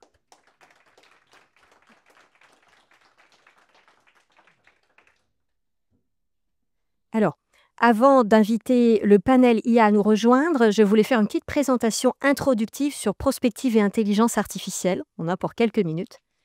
Et vous partager des travaux que Heart Leadership University a confiés à Futurible. Donc, pour tous ceux qui connaissent l'univers de la prospective, Futurible est une maison bien connue. On a eu la chance de travailler avec Pierre-Antoine Marty sur une étude pour se plonger dans 3 futurs contrastés de monde avec intelligence artificielle en 2035, d'une part, et d'autre part, pour faire un travail de prospective collective, participative, ça a été dit, c'est un des enjeux, de faire de la prospective ensemble entre dirigeants. Et donc, on a mené des ateliers auquel on a invité des dirigeants d'entreprise et notamment des dirigeants issus du CJD, du Centre des jeunes dirigeants, pour les faire co-concevoir des cas d'entreprise fictifs par des modalités qu'on appelle du design fiction. Hein. Donc, des groupes de dirigeants ont conçu une douzaine d'entreprises de futur et même le profil du dirigeant. Quel dirigeant je serai demain? Quel dirigeant de quelle entreprise? Dans ces 3 scénarios contrastés. L'étude est à paraître en septembre prochain, mais puisqu'on a notre table ronde prospective ce matin, je voulais vous en partager les premiers enseignements clés, ce qui va nous donner de la matière à réflexion pour la table ronde. Alors, les 3 scénarios qui ont été conçus par Futurib sur la base d'entretiens experts, de signaux faibles, d'études de documentation et d'échanges, c'est des scénarios volontairement très contrastés. Le premier s'appelle presque le monde d'après. Et il considère que l'essor de l'IA, en tout cas en Europe, sera avant toute chose contraint par la quantité totale de ressources physiques disponibles et accessibles pour les usages européens. On a parlé longuement de compétition des usages dans la première table, donc vous voyez l'idée. C'est que dans ce paysage-là, qui s'appelle aussi presque le monde d'après, on a donc la matérialisation de l'ère de la rareté, un affaiblissement des big tech qui ont parié sur l'IA, mais que l'IA n'arrive pas à se déployer massivement en raison notamment de sa très forte consommation en énergie, métaux, eau et d'autres. Et puis des événements climatiques graves en Europe, des grandes crises, et donc une évolution de l'économie européenne vers une dénumérisation de l'économie, des usages d'IA souverains et très sobres et en grande partie uniquement réservés à la défense, et un rationnement de l'usage du numérique pour les acteurs économiques. Ce qui peut paraître fou, mais un ticket de rationnement sur l'IA, par exemple. Alors, ce sont des scénarios prospectifs. Donc, bien évidemment, je vais commenter après quelles ont été les réactions des uns et des autres à la potentialité ou la probabilité d'un tel scénario. Deuxième scénario assez différent, le scénario Jules te regarde. Alors, Jules te regarde, c'est l'arrivée à la présidence de la République française d'un influenceur en 2032. Donc, par un excellent travail d'algorithme sur les réseaux sociaux et pour d'autres raisons, et notamment potentiellement son soutien par d'autres puissances, Jules arrive au pouvoir en 2032. Jules met en place une IA utilisée pour la surveillance et le contrôle. Jules favorise l'installation d'entreprises ou le développement d'entreprises fortement robotisées, donc l'IA dans la robotique massivement, donc la substitution d'une bonne partie de la main-d'œuvre par de la robotique. Et bien évidemment, donc, il y a quelques contre-courants dans ce régime, des cyberattaques fréquentes, une économie parallèle et en même temps une notation sociale généralisée qui va avec cette société de surveillance. Bon. Donc l'IA au service de la société de surveillance et l'IA au service d'une économie très fortement robotisée. Deuxième scénario. On a fait l'hypothèse que dans ce scénario, l'emprise des GAFA, ou en tout cas la présence en pourcentage des GAFA sur le sol européen était moindre et que les acteurs numériques asiatiques, chinois ou indiens, étaient très largement pourvoyeurs de certaines de ces solutions sur le marché européen. Scénario 3, c'est un scénario que les commentaires qu'on a eus disent finalement c'est peut-être le plus tendanciel par rapport à ce que les uns et les autres perçoivent, c'est GAFAMland. C'est-à-dire que l'IA agentique notamment, se déploie en Europe, essentiellement du fait des GAFA, mais que pour autant, le numérique est à 2 vitesses. Il y a des phénomènes d'exclusion numérique très forts sur les personnes les plus âgées, mais pas seulement. Donc, un très fort usage de l'IA dans des secteurs ou des CSP++, et pour autant, une population qui a un peu de mal à faire le bon usage de l'IA pour ses besoins personnels et professionnels. Destruction d'emplois moins qualifiés, standardisation de la pensée, finalement un appauvrissement économique, social et humain assez net dans ce scénario. Donc, vous pourriez dire évidemment, ce qu'on voit aujourd'hui ou la réalité de demain, ce sera soit un mélange des 3, soit aucun des 3 mais un 4e. Donc, quand on a fait voter à main levée ensuite des groupes de dirigeants sur celui qui leur paraissait le plus probable, on va le faire ici, ça va être un peu plus drôle, un peu plus interactif, qui pense que celui-là est le plus probable à 2035? Vous êtes 3. Qui pense que Jules te regarde est le plus probable? Vous êtes 4. Qui pense que GAFAMland est le plus probable? Vous êtes beaucoup. Je ne vais pas compter parce que voilà. Bon, alors c'est intéressant parce que dans chaque groupe réuni, on va avoir une diversité de points de vue sur le plus probable. Et donc, on ne va pas faire Madame Irma, je suis dans l'incapacité de vous dire ce qui pourrait arriver, ça ou autre chose. Pour autant, le plus probable sur les 2 ou 3 derniers mois où on a présenté ces scénarios n'est pas le 3, le plus probable que les uns et les autres nous ont dit est le 2. d'après les personnes à qui on a présenté ces scénarios. Donc, je vous invite à vous questionner vous-même sur les signaux faibles que vous captez par rapport aux autres personnes et en quoi vous pensez que c'est le 3 plutôt que le 2 ou le 1. Donc, là encore, sur des scénarios contrastés et potentiellement caricaturaux, pour autant, ils disent un peu quelle est la paire de lunettes que vous avez sur le monde. Alors après, on a donc fait du design fiction pour créer des dirigeants fictifs d'entreprises fictives à 2035. Je vous en présente que 2 sur les 12 parce qu'on n'a pas le temps de faire tout l'éventail. Des dirigeants de PME et des dirigeants de grands groupes. Là, je vais vous présenter Taufik, qui est dirigeant d'une PME dans les Vosges qui fait des fenêtres. Hein, c'était ça le scénario de l'entreprise. On aura toujours besoin de fenêtres, probablement, quand même, dans nos immeubles en 2035. Donc, c'est une entreprise de fenêtres. Beaucoup de métiers manuels, beaucoup de production physique. Donc, on va se dire où est l'IA là-dedans. Alors, l'IA, dans son cas fictif, est essentiellement dans la posture du dirigeant de Taufik, qui a des lunettes connectées et qui utilise beaucoup d'agents IA pour son métier de dirigeant. Et qui, de ce fait, dit lui-même, au fond, j'utilise tout le temps l'IA pour prendre des décisions, et donc je suis parfaitement remplaçable. Finalement, on n'a plus besoin de moi. Donc, quel sera le rôle ou la valeur ajoutée d'un dirigeant si c'est l'IA qui lui donne toutes les clés en droit du travail, en développement de son entreprise et une déconnexion assez forte entre son corps social, qui utilise peu d'IA, en 2035, dans ce scénario, et lui-même. Deuxième exemple tout à fait différent. Dans le scénario GAFAMland, on a imaginé une entreprise du secteur de l'assurance, grande entreprise, qui est obligée de pivoter parce qu'une bonne partie de la population ou des clients deviennent non assurables, insolvabilité qui se développe, et donc de repenser complètement ses offres, voire son modèle économique. Donc Z, elle s'appelle, est à la tête de cette grosse entreprise d'assurance et a créé un modèle complètement différent avec des points bonus, une forme de bonus aux clients qui ont des comportements qui les mettent plus assurables que d'autres. Alors, ça peut être sur la mobilité, ça peut être sur la santé, ça peut être sur l'habitation. Elle s'appuie sur des crypto-monnaies. C'est le plan pluriannuel Neptune 2040 avec Thune. Bon. Et il y a de l'IA partout dedans, dans l'organisation, y compris dans la gouvernance. Il y a un agent IA, membre de droit du conseil d'administration. C'est évidemment un scénario fictif, mais c'est le résultat, là encore, de travail de créativité de dirigeants qui est « et si je pensais complètement hors de la boîte, mon entreprise à 2035, dans tel scénario, voilà ce que ça pourrait créer ». Donc en septembre, on publiera et on fera une soirée de restitution de ces 12 cas fictifs, avec aussi l'intention qui est derrière, qui est comment moi, dirigeant, je me projette et quel dirigeant je veux être en 2035. Où est-ce que je vais vouloir utiliser de l'IA ou pas, pour faire quoi ? Quelles sont les lignes rouges que je me fixe? Quelle est la valeur ajoutée pour mon métier? Quels sont les virages que je veux ou dois prendre? Donc, il ne s'agit pas juste de considérer le fait que l'IA soit plus ou moins présente dans tel secteur, mais de reconsidérer la position, la posture et les choix du dirigeant.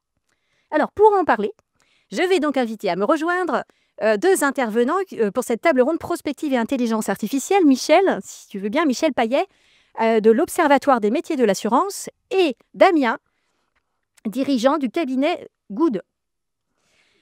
C'est bien ça. Et donc, tous deux, vous avez participé, je vais me rapprocher de vous, sinon ça fait un peu une distance énorme. Vous avez tous les deux participé à ce travail de prospective participative animé par Futurible. Et donc, je vais vous poser 2 questions. Pourquoi vous vous étiez inscrit à ces ateliers un peu fous? Pourquoi prendre du temps dans un agenda bien rempli pour aller faire de la sculpture sur nuage ou pas? Et qu'est-ce que vous en avez fait, retenu, et quelles sont les conclusions qu'on peut en tirer? On va commencer par Michel. Bonjour à tous. Donc, je m'appelle Michel Payet, je suis chargé d'études à l'Observatoire des métiers de l'assurance. Donc, c'est une petite structure de la branche assurance dont la vocation est de produire des études pour anticiper l'évolution des organisations, des métiers, des compétences de notre branche. Lorsque fin 2022, nous avons vu émerger la vague de l'IA générative, très rapidement, on a eu trois réflexions, 3 interpellations sur la manière dont nous produisions nos propres études. La première, c'est ce que j'appelle les 3, je dirais, la crainte, un peu l'effroi devant 3 paresses que nous constations. Alors les 3 paresses, la première, c'est la paresse de la procrastination ordinaire, c'est-à-dire que pour comprendre l'IA, il faut travailler, donc il faut ouvrir un peu les dossiers, les productions, et dans notre environnement, c'était pas évident que les gens rentraient véritablement dans le cœur des sujets. Pourtant, la production était disponible, hein. L'OCDE avait produit depuis quelque temps d'excellents documents qui permettaient de comprendre ce qu'était l'intelligence artificielle. La deuxième paresse, c'est l'agitation.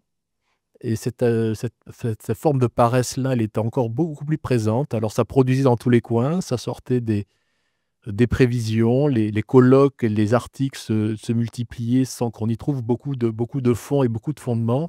Et puis, la troisième paresse, c'était le découragement. L'idée, au fond, que c'est trop compliqué, c'est pas pour moi, et donc qu'il fallait un peu renoncer à comprendre tout ça. La deuxième interpellation, elle a surgi dans une conférence que nous avions organisée il y a 1 an, où il y avait, c'est notre vocation, je ne l'ai pas dit, nous sommes un organisme paritaire. Donc autour de notre table, nous avons des dirigeants d'entreprise et des représentants des organisations syndicales. Et autour de la table, nous avions un discours. Les entreprises disaient, mais vous savez, au-delà de 18 mois, on n'y voit rien. Et les organisations syndicales disent, nous, on veut de la visibilité dans le long terme. Donc une sorte d'angle mort qui semblait faire que ce sujet-là n'était pas prenable. Et puis, au-delà de ça, un troisième élément qui nous troublait un peu en tant qu'observatoire, c'est que déjà, il y avait une production abondante sur la place, des travaux du FMI qui commençaient à planter un peu le décor, mais nous trouvions que ces travaux étaient très macro, trop macro, à l'usage pour répondre à nos besoins, et notamment dans le domaine des métiers, tous partaient de compétences, de macro-compétences. Et on était très mal à l'aise avec ce type d'approche. Et nous, on sentait le besoin d'aller dans les activités, dans les tâches, dans le travail réel. Et c'est tout ça qui a déclenché une remise en cause, le souhait d'une réflexion sur la manière dont on travaillait, et donc une ouverture à tout ce que l'environnement pouvait nous proposer sur le terrain de la prospective, également sur le terrain du design fiction. Donc pour répondre directement à votre question, ce qui nous a tenté dans l'aventure, c'était le couplage prospective-design fiction, puisque dès ce moment-là, on avait en tête que ce que nous allions produire dans nos études, il faudrait le communiquer à 30 000, dans les métiers de la vente sur lesquels nous travaillions à l'époque, à peu près plus de 30 000 personnes, pour l'ensemble des métiers, 157 000 personnes, et on se disait que ce n'est pas avec nos rapports qu'on allait parler avec eux, et donc la perspective du design fiction en cible, ça nous tentait bien, et donc c'est ça qui nous a attirés dans l'atelier. Voilà. Et donc, ma deuxième question, Michel, c'est au moment où tu as participé à l'atelier, le vécu d'une séance de design fiction. Alors, certains en ont déjà fait ici, d'autres pas. Toi, tu dirais, ça se passe comment? Quelles sont finalement les nouvelles questions qu'on peut se poser avec ce type de format? Au-delà de la question de l'output, des visuels ou de la présentation des résultats, le vécu d'un atelier design fiction, c'est quoi pour ceux qui participent? Et ensuite, bien entendu, qu'est-ce que vous avez absorbé, transformé, utilisé ensuite au sein des travaux de l'Observatoire? Alors, dans l'atelier de design fiction auquel j'ai participé, moi je distingue 2 aspects. Il y avait l'aspect effectivement scénario, et donc on nous a proposé un scénario. Et donc c'est à partir du scénario que l'on nous a proposé qu'on a travaillé sur cette projection, sur la production d'un artefact de design fiction. Et donc, dans cet exercice-là, celui de l'atelier, mais celui que j'ai retrouvé plus tard, puisqu'il se trouve qu'à l'issue de nos travaux, nous sommes en train de 6 mois après, on est en train de travailler actuellement sur le script de motion design pour nos propres travaux, mettant en scène les métiers de la vente dans l'assurance en 2030. L'idée étant que le plus grand nombre puisse se projeter dans les usages qu'il fera des outils d'IA dans un parcours client à cette époque. Et donc, ce qui est frappant, moi, ce qui m'a frappé, c'est 2 choses. La première, c'est qu'effectivement, j'étais rentré là-dedans en se disant, le design fiction, ça va permettre de communiquer. C'était vraiment un artefact de communication. Et ce que je n'anticipais pas, c'est que le design fiction, le raisonnement, le mode de réflexion avait également un fort impact sur le fond. Sur le fond, c'est-à-dire parce que ça met les choses en art. Parce qu'autrement, dans nos rapports d'analyse, on a des bouts éclatés, on a des miroirs brisés. Et tout d'un coup, dans le design fiction, vous devez raconter une histoire. Et pour raconter l'histoire, vous devez relier les choses. Et quand vous reliez les choses, il y a de nouvelles émergences qui apparaissent. Et comme ça, on a une sorte de série de pop-up qui se déclenchent. À un moment donné, il faut arrêter, mais c'est une richesse incroyable. Alors, je l'intuitais déjà dans l'atelier que nous avions fait, mais alors elle se révèle encore plus pleinement lorsqu'on travaille actuellement sur nos commerciaux de 2030, où naturellement, on peut tirer des fils dans toutes les directions avec un support IA, mais l'IA s'embarque plein de choses sur le métier, sur les tâches, sur les environnements réglementaires, sur la conformité, etc., etc. Alors, j'ai quand même une question pour repasser du micro au macro à la fin. Parce qu'il y a l'IA dans les métiers de la vente pour les assureurs, mais il y a quels impacts de l'IA sur l'économie d'ensemble et donc quels impacts sur les métiers de l'assurance, en tout cas sur le secteur de l'assurance. Est-ce qu'on peut élargir un peu la réflexion à ça en disant, aussi en regardant ces 3 scénarios tout à l'heure, quels seraient les impacts structurants, macro, ou les scénarios de l'IA que les assureurs regardent déjà ou devraient regarder de plus près? Alors, dans l'assurance, nous sommes un secteur, alors peut-être particulier, mais tous les secteurs sont particuliers. Mais il se trouve que notre matière première, c'est le risque. Et notre raison d'être, c'est l'anticipation du risque. Donc, il se trouve que dans notre environnement, il y a quantité de travaux dans le domaine climatique, dans le domaine de la finance, etc., qui travaillent sur ces sujets. Et non seulement ce sont des travaux d'études, mais ce sont des travaux qui ont une traduction institutionnelle. C'est-à-dire que, pour prendre un exemple, en 2021, je crois, l'autorité de contrôle des assurances a demandé à tous les assureurs de la place de faire des stress tests sur l'impact de la transformation climatique en produisant des bilans compte de résultats, indicateurs de solvabilité, résilience des entreprises d'assurance à horizon 2050. Et donc, à cette époque-là, en 2021, on a une conférence sur notre site où on voit un actuaire, témoigner de lui, actuaire en tant qu'homme de métier, confronté pour la première fois à la nécessité de travailler sur ce scénario à un horizon aussi long. Et nous avons les mêmes configurations sur les risques, sur les risques géopolitiques, aujourd'hui, qui prennent une importance, en tout cas, qui l'an dernier ont pris une importance majeure. Donc, pour répondre à votre question, moi, je suis incapable de brosser quelque chose qui soit absolument synthétique, parce que ça serait bien trop compliqué. Ce que je dirais simplement, c'est qu'à l'échelle du métier de notre observatoire, nous avons 157 000 salariés, 45 métiers réunis dans 14 grands domaines. Ce à quoi nous sommes attachés, alors c'est un peu le contre-pied du macro, c'est-à-dire le macro nous nourrit, mais à notre échelle et compte tenu de notre vocation, on veut vraiment, je dirais, appréhender les choses à un niveau analytique et précis au niveau de chaque métier. La vente sur laquelle on travaille, ça sera pas c'est pas le même scénario, par exemple, central, sur la gestion que la gestion et la maîtrise des risques, par exemple. Et donc, c'est vraiment domaine métier par domaine métier. Alors après, on voit quelques grandes dominantes, on peut en parler. En gros, pour être très lapidaire. D'abord, nous, on ne parle pas d'IA, mais on parle de SIA, de système d'intelligence artificielle. Parce que je dirais, il y a des SIA, il y en a des dizaines de différents. Je dirais, un outil qui vous fait une synthèse de conversation après un échange. Ce n'est pas un outil qui reconnaît automatiquement des indices de fraude dans un document qu'on vous envoie, etc., etc. L'an dernier, on avait fait une étude sur 10 domaines métiers. On a eu quand même 250 idées d'application d'IA. Et répartis dans 5 domaines différents.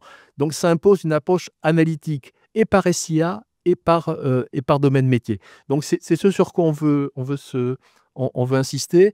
Mais en gros, quand on travaille, on prend un SIA projeté, on se pose la question, d'abord de base, très rustique, est-ce que c'est un SIA qui automatise le travail? Et s'il automatise d'ailleurs, est-ce qu'il automatise un travail qui est fait ou automatise un travail qui aurait dû être fait mais qui ne l'est pas? La deuxième question, c'est est-ce qu'il facilite, est-ce qu'il augmente, suivant la terminologie consacrée aujourd'hui, le travail, ou est-ce qu'éventuellement il génère de nouvelles activités? On a dans ce cas-là, dans l'assurance, on a pas mal ce cas, typiquement la fraude. L'IA nous permet de détecter beaucoup plus la fraude, mais une fois que la détection est faite, il y a beaucoup de travail d'instruction, et donc c'est bien du travail humain qui est en bout. Lorsqu'on applique cette grille, en gros, majoritairement, et alors clairement sur les métiers de la vente, ce qui domine, c'est l'effet de facilitation et d'augmentation. On a de l'automatisation, mais l'automatisation, on l'a depuis 20 ans. C'est l'automatisation par d'autres moyens.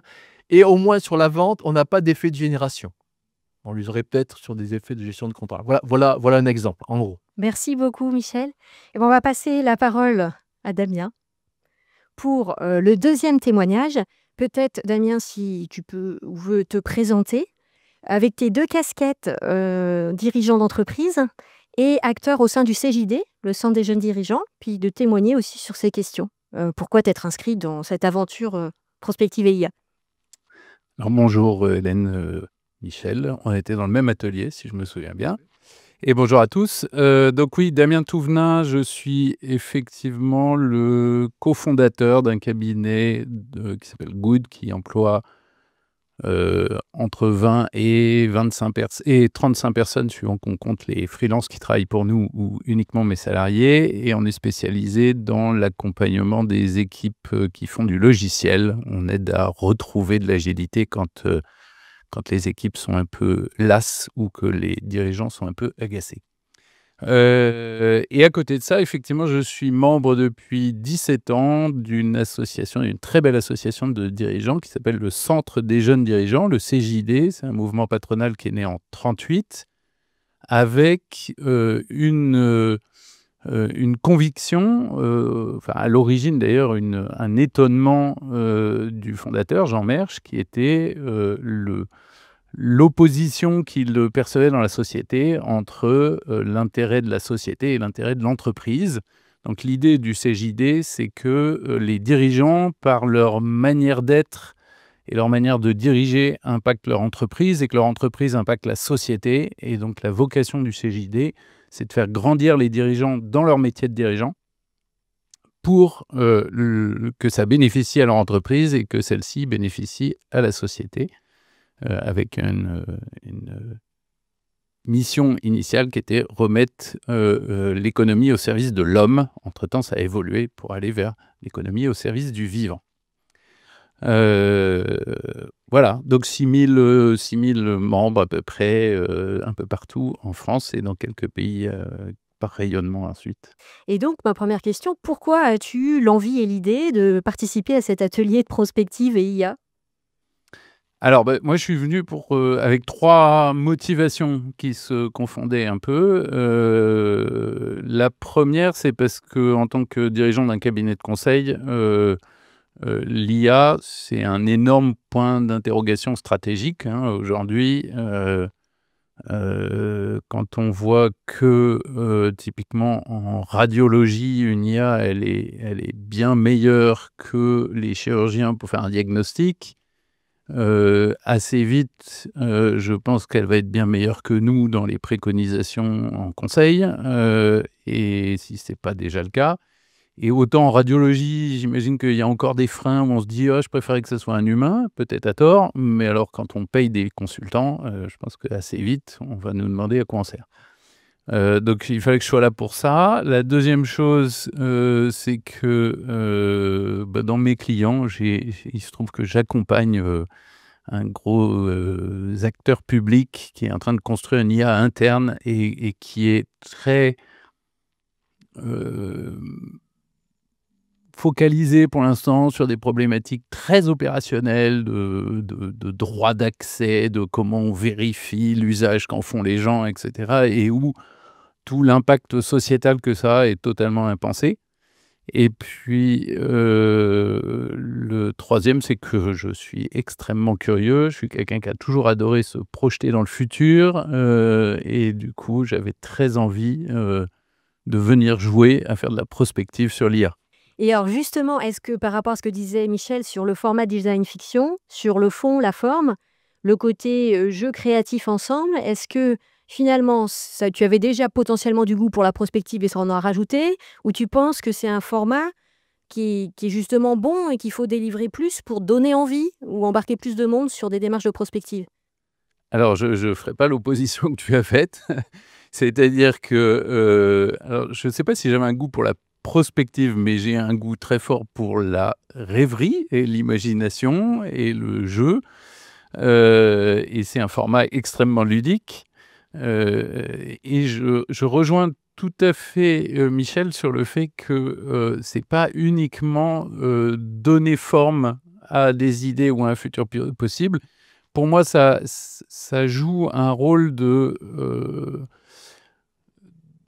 ça crée du sens, c'est-à-dire que le fait de se projeter dans des scénarios et d'imaginer des situations, des personnages, des scénarios futurs, finalement, ça permet de cristalliser. Moi, j'ai une fonction plutôt intuitive dans mon entreprise et du coup, je suis une éponge à signaux faibles. Mais ces signaux faibles, parfois, on est un peu comme devant un tableau de Seurat à 3 cm. On voit plein de points de plein de couleurs. C'est difficile de voir se dégager un motif. Et finalement, ce qui est assez fascinant, c'est à quel point on peut trouver des motifs différents dans un même échantillon de signaux faibles. Et c'est cet exercice de reliance qui va être finalement intéressant. Et c'est l'exercice qui est intéressant. C'est-à-dire que, typiquement, on était plusieurs groupes. Donc, Michel n'était pas dans le même groupe que moi. Ils ont produit un autre scénario. Finalement, leur scénario m'est moins utile que celui auquel j'ai contribué, puisque ce que je perds dans le résultat, c'est l'exercice de sélection, de mise en lien, de mise en résonance des points. Et c'est ça qui est intéressant. Donc, du coup, ça veut dire que pour un chef d'entreprise, ce qui est utile, c'est de participer ou de produire avec, sans doute, moi, si j'avais à le refaire, c'est avec mes équipes, de produire des scénarios plutôt que de les consommer, parce que c'est le dialogue qu'on a sur qu'est-ce qu'on fait de ce signal, est-ce qu'il rentre dedans, comment on le tisse, comment on le relie à notre présent, quel futur on imagine autour de ça, qui fait connaissance, enfin qui produit de la réflexion. Merci. Alors, on peut éclairer ce que tu viens de dire par les recherches qu'on mène chez HLU sur la biologie de l'intuition et la biologie du leadership. On travaille avec une chercheuse du CNRS qui s'appelle Fabienne Casalis et qui nous explique très bien que l'intuition, elle est faite au moins de 2 capacités, la capacité sensorielle de perception des signaux faibles du monde qui nous entoure et la capacité de reconnaissance de patterns. Donc, je te remercie pour cette analogie avec les tableaux de Seurat et que donc, dans un exercice de prospective vécue, on mobilise ces 2 choses-là, qui est qu'est-ce que je perçois, comment j'agrège ces signaux et qu'est-ce que j'en fais, voilà, comme image construite d'un futur. Merci beaucoup. En forme de question, conclusion, ouverture, tu dis, en fait, ce qui serait important, c'est que plus de dirigeants jouent à ce genre de jeu, entre dirigeants et ou avec leurs équipes. Comment tu vois les choses, par exemple, dans un réseau comme le CJD ou dans d'autres endroits, pour que cette approche de la prospective soit, 1, connue et 2, désirable? En gros, comment on peut faire de la prospective à plus de dirigeants? Alors, c'est intéressant parce que quand on avait échangé, quand tu m'as proposé de venir témoigner, on avait échangé rapidement sur cette question. Et je pense que ma première réponse avait été de dire sans doute qu'on ne faisait pas de prospective. Puis ensuite, je suis revenu dessus. Donc, sans doute qu'il y a quelque chose autour du mot prospective, mais parce que le CJD est pour le coup très équipé en outils d'intelligence collective autour de, du coup, ce qu'on n'appelle pas forcément prospective, mais de projection dans le futur ou d'anticipation, avec notamment beaucoup de jeux.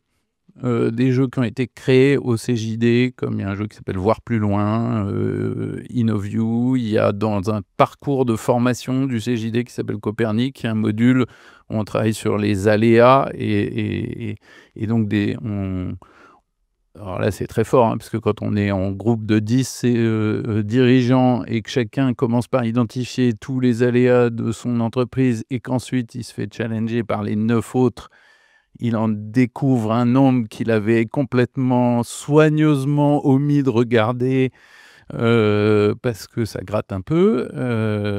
Voilà. Donc, des choses qui sont plus court terme, des choses qui sont plus long terme.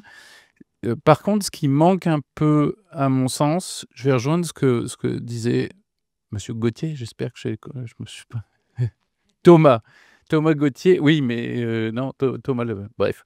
Ce que disait Thomas, il y a un sujet tactique, c'est-à-dire que pour le coup, inversement, une fois qu'on s'est dégagé et qu'on voit le tableau, parfois le tableau il est très loin et il n'est pas évident de tracer des chemins aujourd'hui vers ça. Je pense qu'il y a des outils tactiques du dirigeant sans doute qui manquent encore à développer. Moi, je crois, il se trouve que dans mon métier de construire des feuilles de route pour des projets informatiques, typiquement, qui sont des sujets, l'agilité, c'est le sujet d'adresser l'incertitude dans les projets.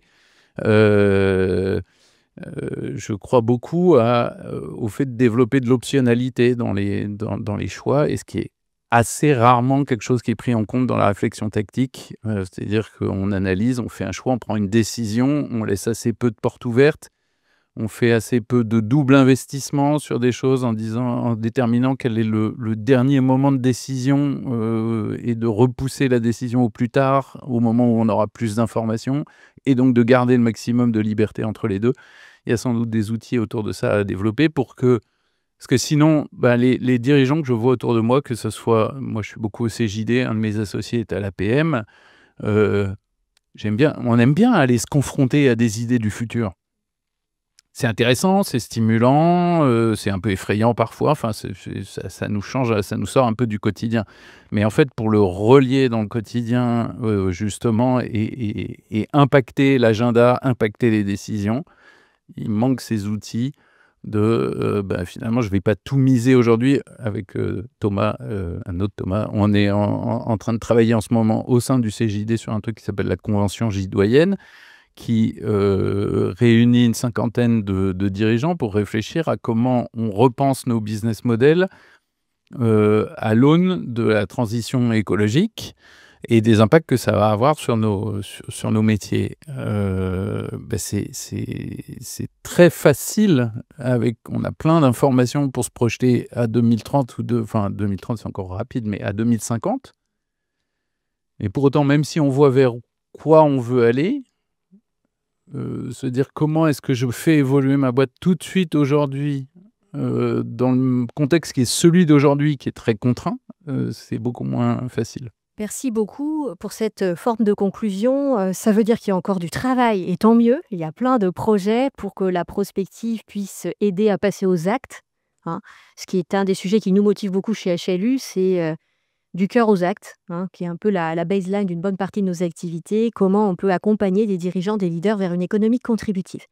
Je voulais vous dire merci à tous les deux. Je propose qu'on garde des questions éventuelles pour la fin, et donc qu'on accueille Jean-Michel pour un 15 minutes de regard et de conclusion sur l'ensemble de ce qui a été dit.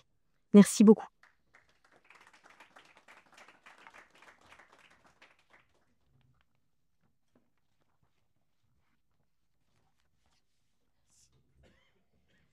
Alors, je vais mettre la bonne.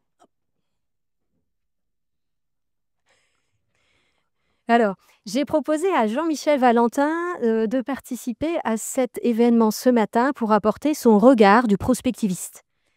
Peut-être tu préférerais te présenter, je peux dire que tu fais partie des fondateurs et acteurs clés de Red Team Analysis, qui est un outil, en tout cas une plateforme de prospective, mais pas seulement. Donc peut-être déjà qui tu es en tant que prospectiviste, et après j'ai plein de questions sur ton regard sur tout ce que tu viens d'entendre. Merci beaucoup, Hélène. Alors, moi, en fait, comment dire, les choses ont commencé il y a 25 ans de ça à peu près. Je faisais ma thèse en études stratégiques et sociologie de la défense à Washington. Enfin, je la faisais à l'École des hautes études en sciences sociales et j'étudiais le fonctionnement de la sécurité nationale américaine. Et à ce moment-là, j'ai rencontré la haute fonctionnaire qui était en charge du monitoring du changement climatique pour l'Agence nationale de l'océan et de l'atmosphère. On a failli se marier, etc. Et donc, pendant 2 ans, j'ai eu un crash course sur le changement climatique pendant que j'arpentais les think tanks, les couloirs du Pentagone, les agences de renseignement, etc., le Congrès, etc. C'est absolument fascinant. Puis en 2003, octobre 2003, alors que l'armée américaine occupait l'Irak, qu'on avait George Bush et Dick Cheney, qui étaient quand même de hauts représentants de l'industrie pétrolière américaine à la Maison-Blanche, un bureau extrêmement politique, extrêmement conservateur du Pentagone, sort un rapport intitulé « Les effets d'un changement climatique abrupt sur la sécurité nationale américaine ». Là, je me suis dit, là, il y a un truc à suivre. Donc, j'ai suivi tout ça. Et j'ai réalisé que la prospective était quasiment devenue une industrie aux États-Unis, en particulier dans le champ de la sécurité nationale et de la défense, mais en lien avec plein d'autres acteurs, que ce soit la recherche universitaire, que ce soit les grandes universités, ça tourne. Ça tourne. Et les États-Unis font de la prospective pour pouvoir se projeter dans le futur, pour ne pas avoir à subir le futur. Et donc, comme l'évoquait Hélène, j'ai rejoint un think tank qui s'intitule The Red Team Analysis Society, qui est donc spécialisé dans la prospective et la formation à l'alerte précoce. C'est pour ça, d'ailleurs, j'étais très intéressé par ce que disait Philippe Dacosta sur la notion d'alerte, parce que l'alerte, elle n'existe que quand elle parvient au dirigeant. Et si le dirigeant la prend en compte, il y a alerte. S'il ne la prend pas en compte, il n'y a pas d'alerte. C'est intéressant. Une anecdote extrêmement personnelle. C'était mi-février 2022. Alors, à l'époque, ma frangine vivait à Hong Kong depuis plusieurs années. Elle est psychologue clinicienne. Elle s'occupe de ses patients, de ses filles. La politique, c'est pas son truc. Les bouquins que j'écris la foutent en état d'anxiété. Je la comprends par ailleurs. On s'appelait régulièrement grâce à WhatsApp. Voilà, c'était tout à fait courant. Et elle me dit, dis donc, est-ce que c'est vrai ce qu'on dit ici? Je lui dis, ben quoi donc? Ben, que le président Xi a appelé Poutine pour lui demander de ne pas déclencher sa guerre en Ukraine avant la fin des JO de Pékin. Et je te demande pardon? Oui, si on parle que de ça. D'accord. Et donc, dans la nuit qui a suivi la fin des JO de Pékin, boum, l'offensive russe commence en Ukraine. Hein. C'est intéressant en termes de prospective et d'alerte, etc. Puisque, une fois de plus, l'alerte n'existe que quand elle arrive aux dirigeants et qu'elle est prise en compte. C'est extrêmement intéressant. Et donc, par rapport à tout ce qu'on s'est dit sur prospective et limites physiques et enjeux climat, prospective et IA, justement, est-ce que, avec ton regard, tu te dis les dirigeants d'entreprise, qui est notre cible à nous, est-ce qu'ils sont suffisamment alertes, suffisamment informés? Est-ce qu'ils sont volontairement la tête dans le sable? Est-ce qu'ils n'ont juste pas le temps? Comment tu vois la prospective apportée au monde économique? Est-ce qu'on pourrait revenir à la toute première slide, vraiment celle d'introduction? Parfait. La prospective stratégique est indispensable du dirigeant pour naviguer dans un monde en polycrise. Moi, ce qui me frappe, c'est que depuis 2 heures, on a évoqué un peu à la marge un monde un peu en crise. Surtout, on ne s'est pas approché de la notion de polycrise. Alors que le concept même de polycrise a une histoire absolument fascinante, puisque la notion de polycrise, elle est élaborée, semble-t-il, en premier par le responsable de la doctrine du Parti communiste chinois, qui, justement, je crois que c'était 2017-2018, évoque la nécessité de mettre au point des outils pour se projeter dans un monde en polycrise. Et quand, en 2020, la pandémie nous est tombée dessus, beaucoup de chercheurs et de responsables se sont mis à se dire « Putain, mais la polycrise, on y est. » Et la polycrise, c'est quoi? C'est pas poly-crise, c'est la crise qui circule dans X domaines en même temps, chaque domaine renforçant la crise dans les autres domaines. C'est ça la polycrise. D'accord? Vous allez me trouver taquin. Je trouve que en 2 heures, moi, j'attendais à un moment donné, on va bien entendre le mot Trump. Je ne l'ai pas entendu. C'est peut-être quand tu es sorti pendant un instant. Je n'ai pas entendu le mot guerre. Je n'ai pas entendu Chine, Russie, États-Unis, pas entendu. Alors que là, maintenant, tout de suite, pendant que nous échangeons, eh bien, vous le savez tous, donc des négociations bilatérales ont lieu entre tous les pays du monde et les États-Unis pour négocier les droits de douane. Mais ces négociations, il faut voir comment elles sont menées. Elles sont menées avec beaucoup de précision. C'est-à-dire que les Américains exigent des différents pays avec lesquels ils sont en négociation que ces pays cessent d'échanger avec la Chine dans tel ou tel ou tel domaine. Un exemple extrêmement concret. Le mois dernier, le gouvernement britannique a décidé de nationaliser la dernière aciérie de British Steel, alors qu'il se préparait à la mettre en vente. Et tout d'un coup, il la nationalise. Donc tout le monde se dit, ça y est, ils ont vu la lumière, souveraineté, bravo. Non.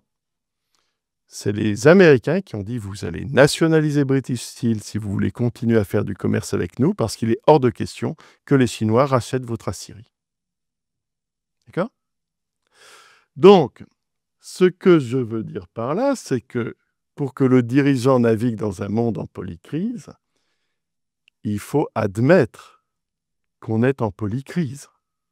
On a évoqué le rapport Meadows. Bon, rapport Meadows, 72. Je me souviens, il y a une grosse douzaine d'années de ça, d'avoir lu le rapport Meadows, 40 ans après, par un institut de recherche australien qui fait 2014, qui fait un travail superbe et qui établit que ça tombe juste. Hein. Ça tombe juste avec en conclusion, donc comme le rapport Meadows tombe juste et qu'en plus ils n'avaient pas factorisé le changement climatique, dans les 10 ans qui viennent, on devrait voir de plus en plus de perturbations dont personne ne comprendra vraiment d'où elles sortent. OK ? Et mise à update du rapport Meadows qui sort en 2022 de Galia Ackerman pour KPMG, hein, pas Greenpeace, pas KPMG. Dit, ça tombe juste. Et ça tombe juste et nous sommes dans un monde de plus en plus perturbé. Et si on rajoute dans ce mot perturbé l'IA? Et alors l'IA, c'est à quoi ça sert l'IA? C'est quoi la fonction de l'IA? Ce data crunching permanent pour faire de la probabilité. Ça sert à faire du contrôle. Ça sert à contrôler ce qu'on fait, puisque tout ce qu'on fait maintenant produit de la data, et ça sert à faire de la probabilité, donc à se projeter dans le futur, pour tenter de contrôler le futur. En même temps, comme on l'a bien évoqué, ça bouffe de l'électricité, ça bouffe des minéraux critiques, donc c'est un accélérateur de la polycrise. Et moi, effectivement, c'est très très gentil de projeter mon dernier bouquin, Hyperguerre, comment l'IA révolutionne la guerre. C'est un bouquin sur la militarisation de l'IA. Mais c'est vertigineux, je l'ai rédigé l'année dernière à la même époque, c'est vertigineux. Or, la militarisation de l'IA par les Américains, les Chinois, les Russes, les Iraniens, les Israéliens, c'est pas pour faire joli ni pour aller cueillir les pâquerettes, hein. C'est pour préparer et faire la guerre. La guerre en Ukraine, ça a été un énorme laboratoire de la militarisation de l'IA. Je dis ça a été, puisque à partir de mi-2024, on passe de la phase laboratoire à la phase grande échelle. Hein. D'accord?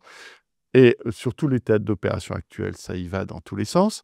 Ce que je veux dire par là, c'est qu'en plus, la militarisation de l'IA, elle attire des flux financiers qui sont gigantesques, ce qui renforce le développement de ces affaires, ce qui ensuite repart dans le civil, repart dans le militaire, etc., etc. Donc, il y a une amplification de la militarisation de l'IA qui entraîne une amplification de l'IA qui, elle-même, s'inscrit dans toutes les dynamiques qu'on évoquait à présent. C'est un accélérateur. Et donc, notre enjeu, me semble-t-il, c'est de nous préparer au moins mentalement à ce monde en accélération. Et alors, pour en mode de conclusion, l'IA pour la prospective et IA ou intuition du prospectiviste. Est-ce que l'IA, c'est le dernier graal du prospectiviste par rapport notamment au test captation de signaux faits avec les 3 modèles d'IA générative qui a fait l'objet d'un article? Ou bien est-ce que finalement seul l'expert ou le dirigeant aguerri arrive à voir quelque chose dans ce monde complexe? Moi, il me semble l'IA, c'est incroyablement puissant et ça va l'être de plus en plus. Et la question n'est pas là. La question, c'est que ce soit l'intuitif ou celui qui a recours à l'IA ou l'intuitif qui a recours à l'IA, c'est quelles questions on pose sur le futur. Hein. Je me permets de suggérer à tout le monde de lire l'intégralité de l'œuvre de Nassim Nicolas Taleb, l'auteur de Le Cygne Noir, Antifragile, Skin in the Game, qui passe page après page à répéter « le futur n'est pas le reflet du présent ». Et dans Le Cygne Noir, son premier bouquin, donc, il définit le rapport à l'incertitude et entre chaque chapitre, il y a des souvenirs de sa vie à Beyrouth dans les années 70 où il avait grandi, donc en pleine guerre, où là, le principe d'incertitude, ça y allait. D'accord ? Or, c'est quand même très intéressant de voir qu'un des prospectivistes les plus importants aujourd'hui, Nassim Taleb, donc, est quelqu'un qui sait bien que la guerre, ça existe et que ça induit beaucoup de perturbations et d'incertitudes. Et on entend à longueur de journée, nous sommes de retour dans la guerre et de retour. OK, ça veut dire la perturbation, l'incertitude, la violence sont de retour, sont là à des niveaux qu'on ne peut plus nier. Donc c'est à ça aussi, ce sont ces questions-là qui doivent être posées. Merci beaucoup, parce que c'était le sens de cette conclusion qui est de dire continuer à diriger dans le monde qu'on connaît ou envisager l'inenvisageable et se préparer. Hein. Excellent jeu de cartes. Hein. et très drôle en plus, même si ce sont des cartes qu'on tire qui sont dures, l'exercice du jeu est lui très drôle. Hein. Merci beaucoup Jean-Michel.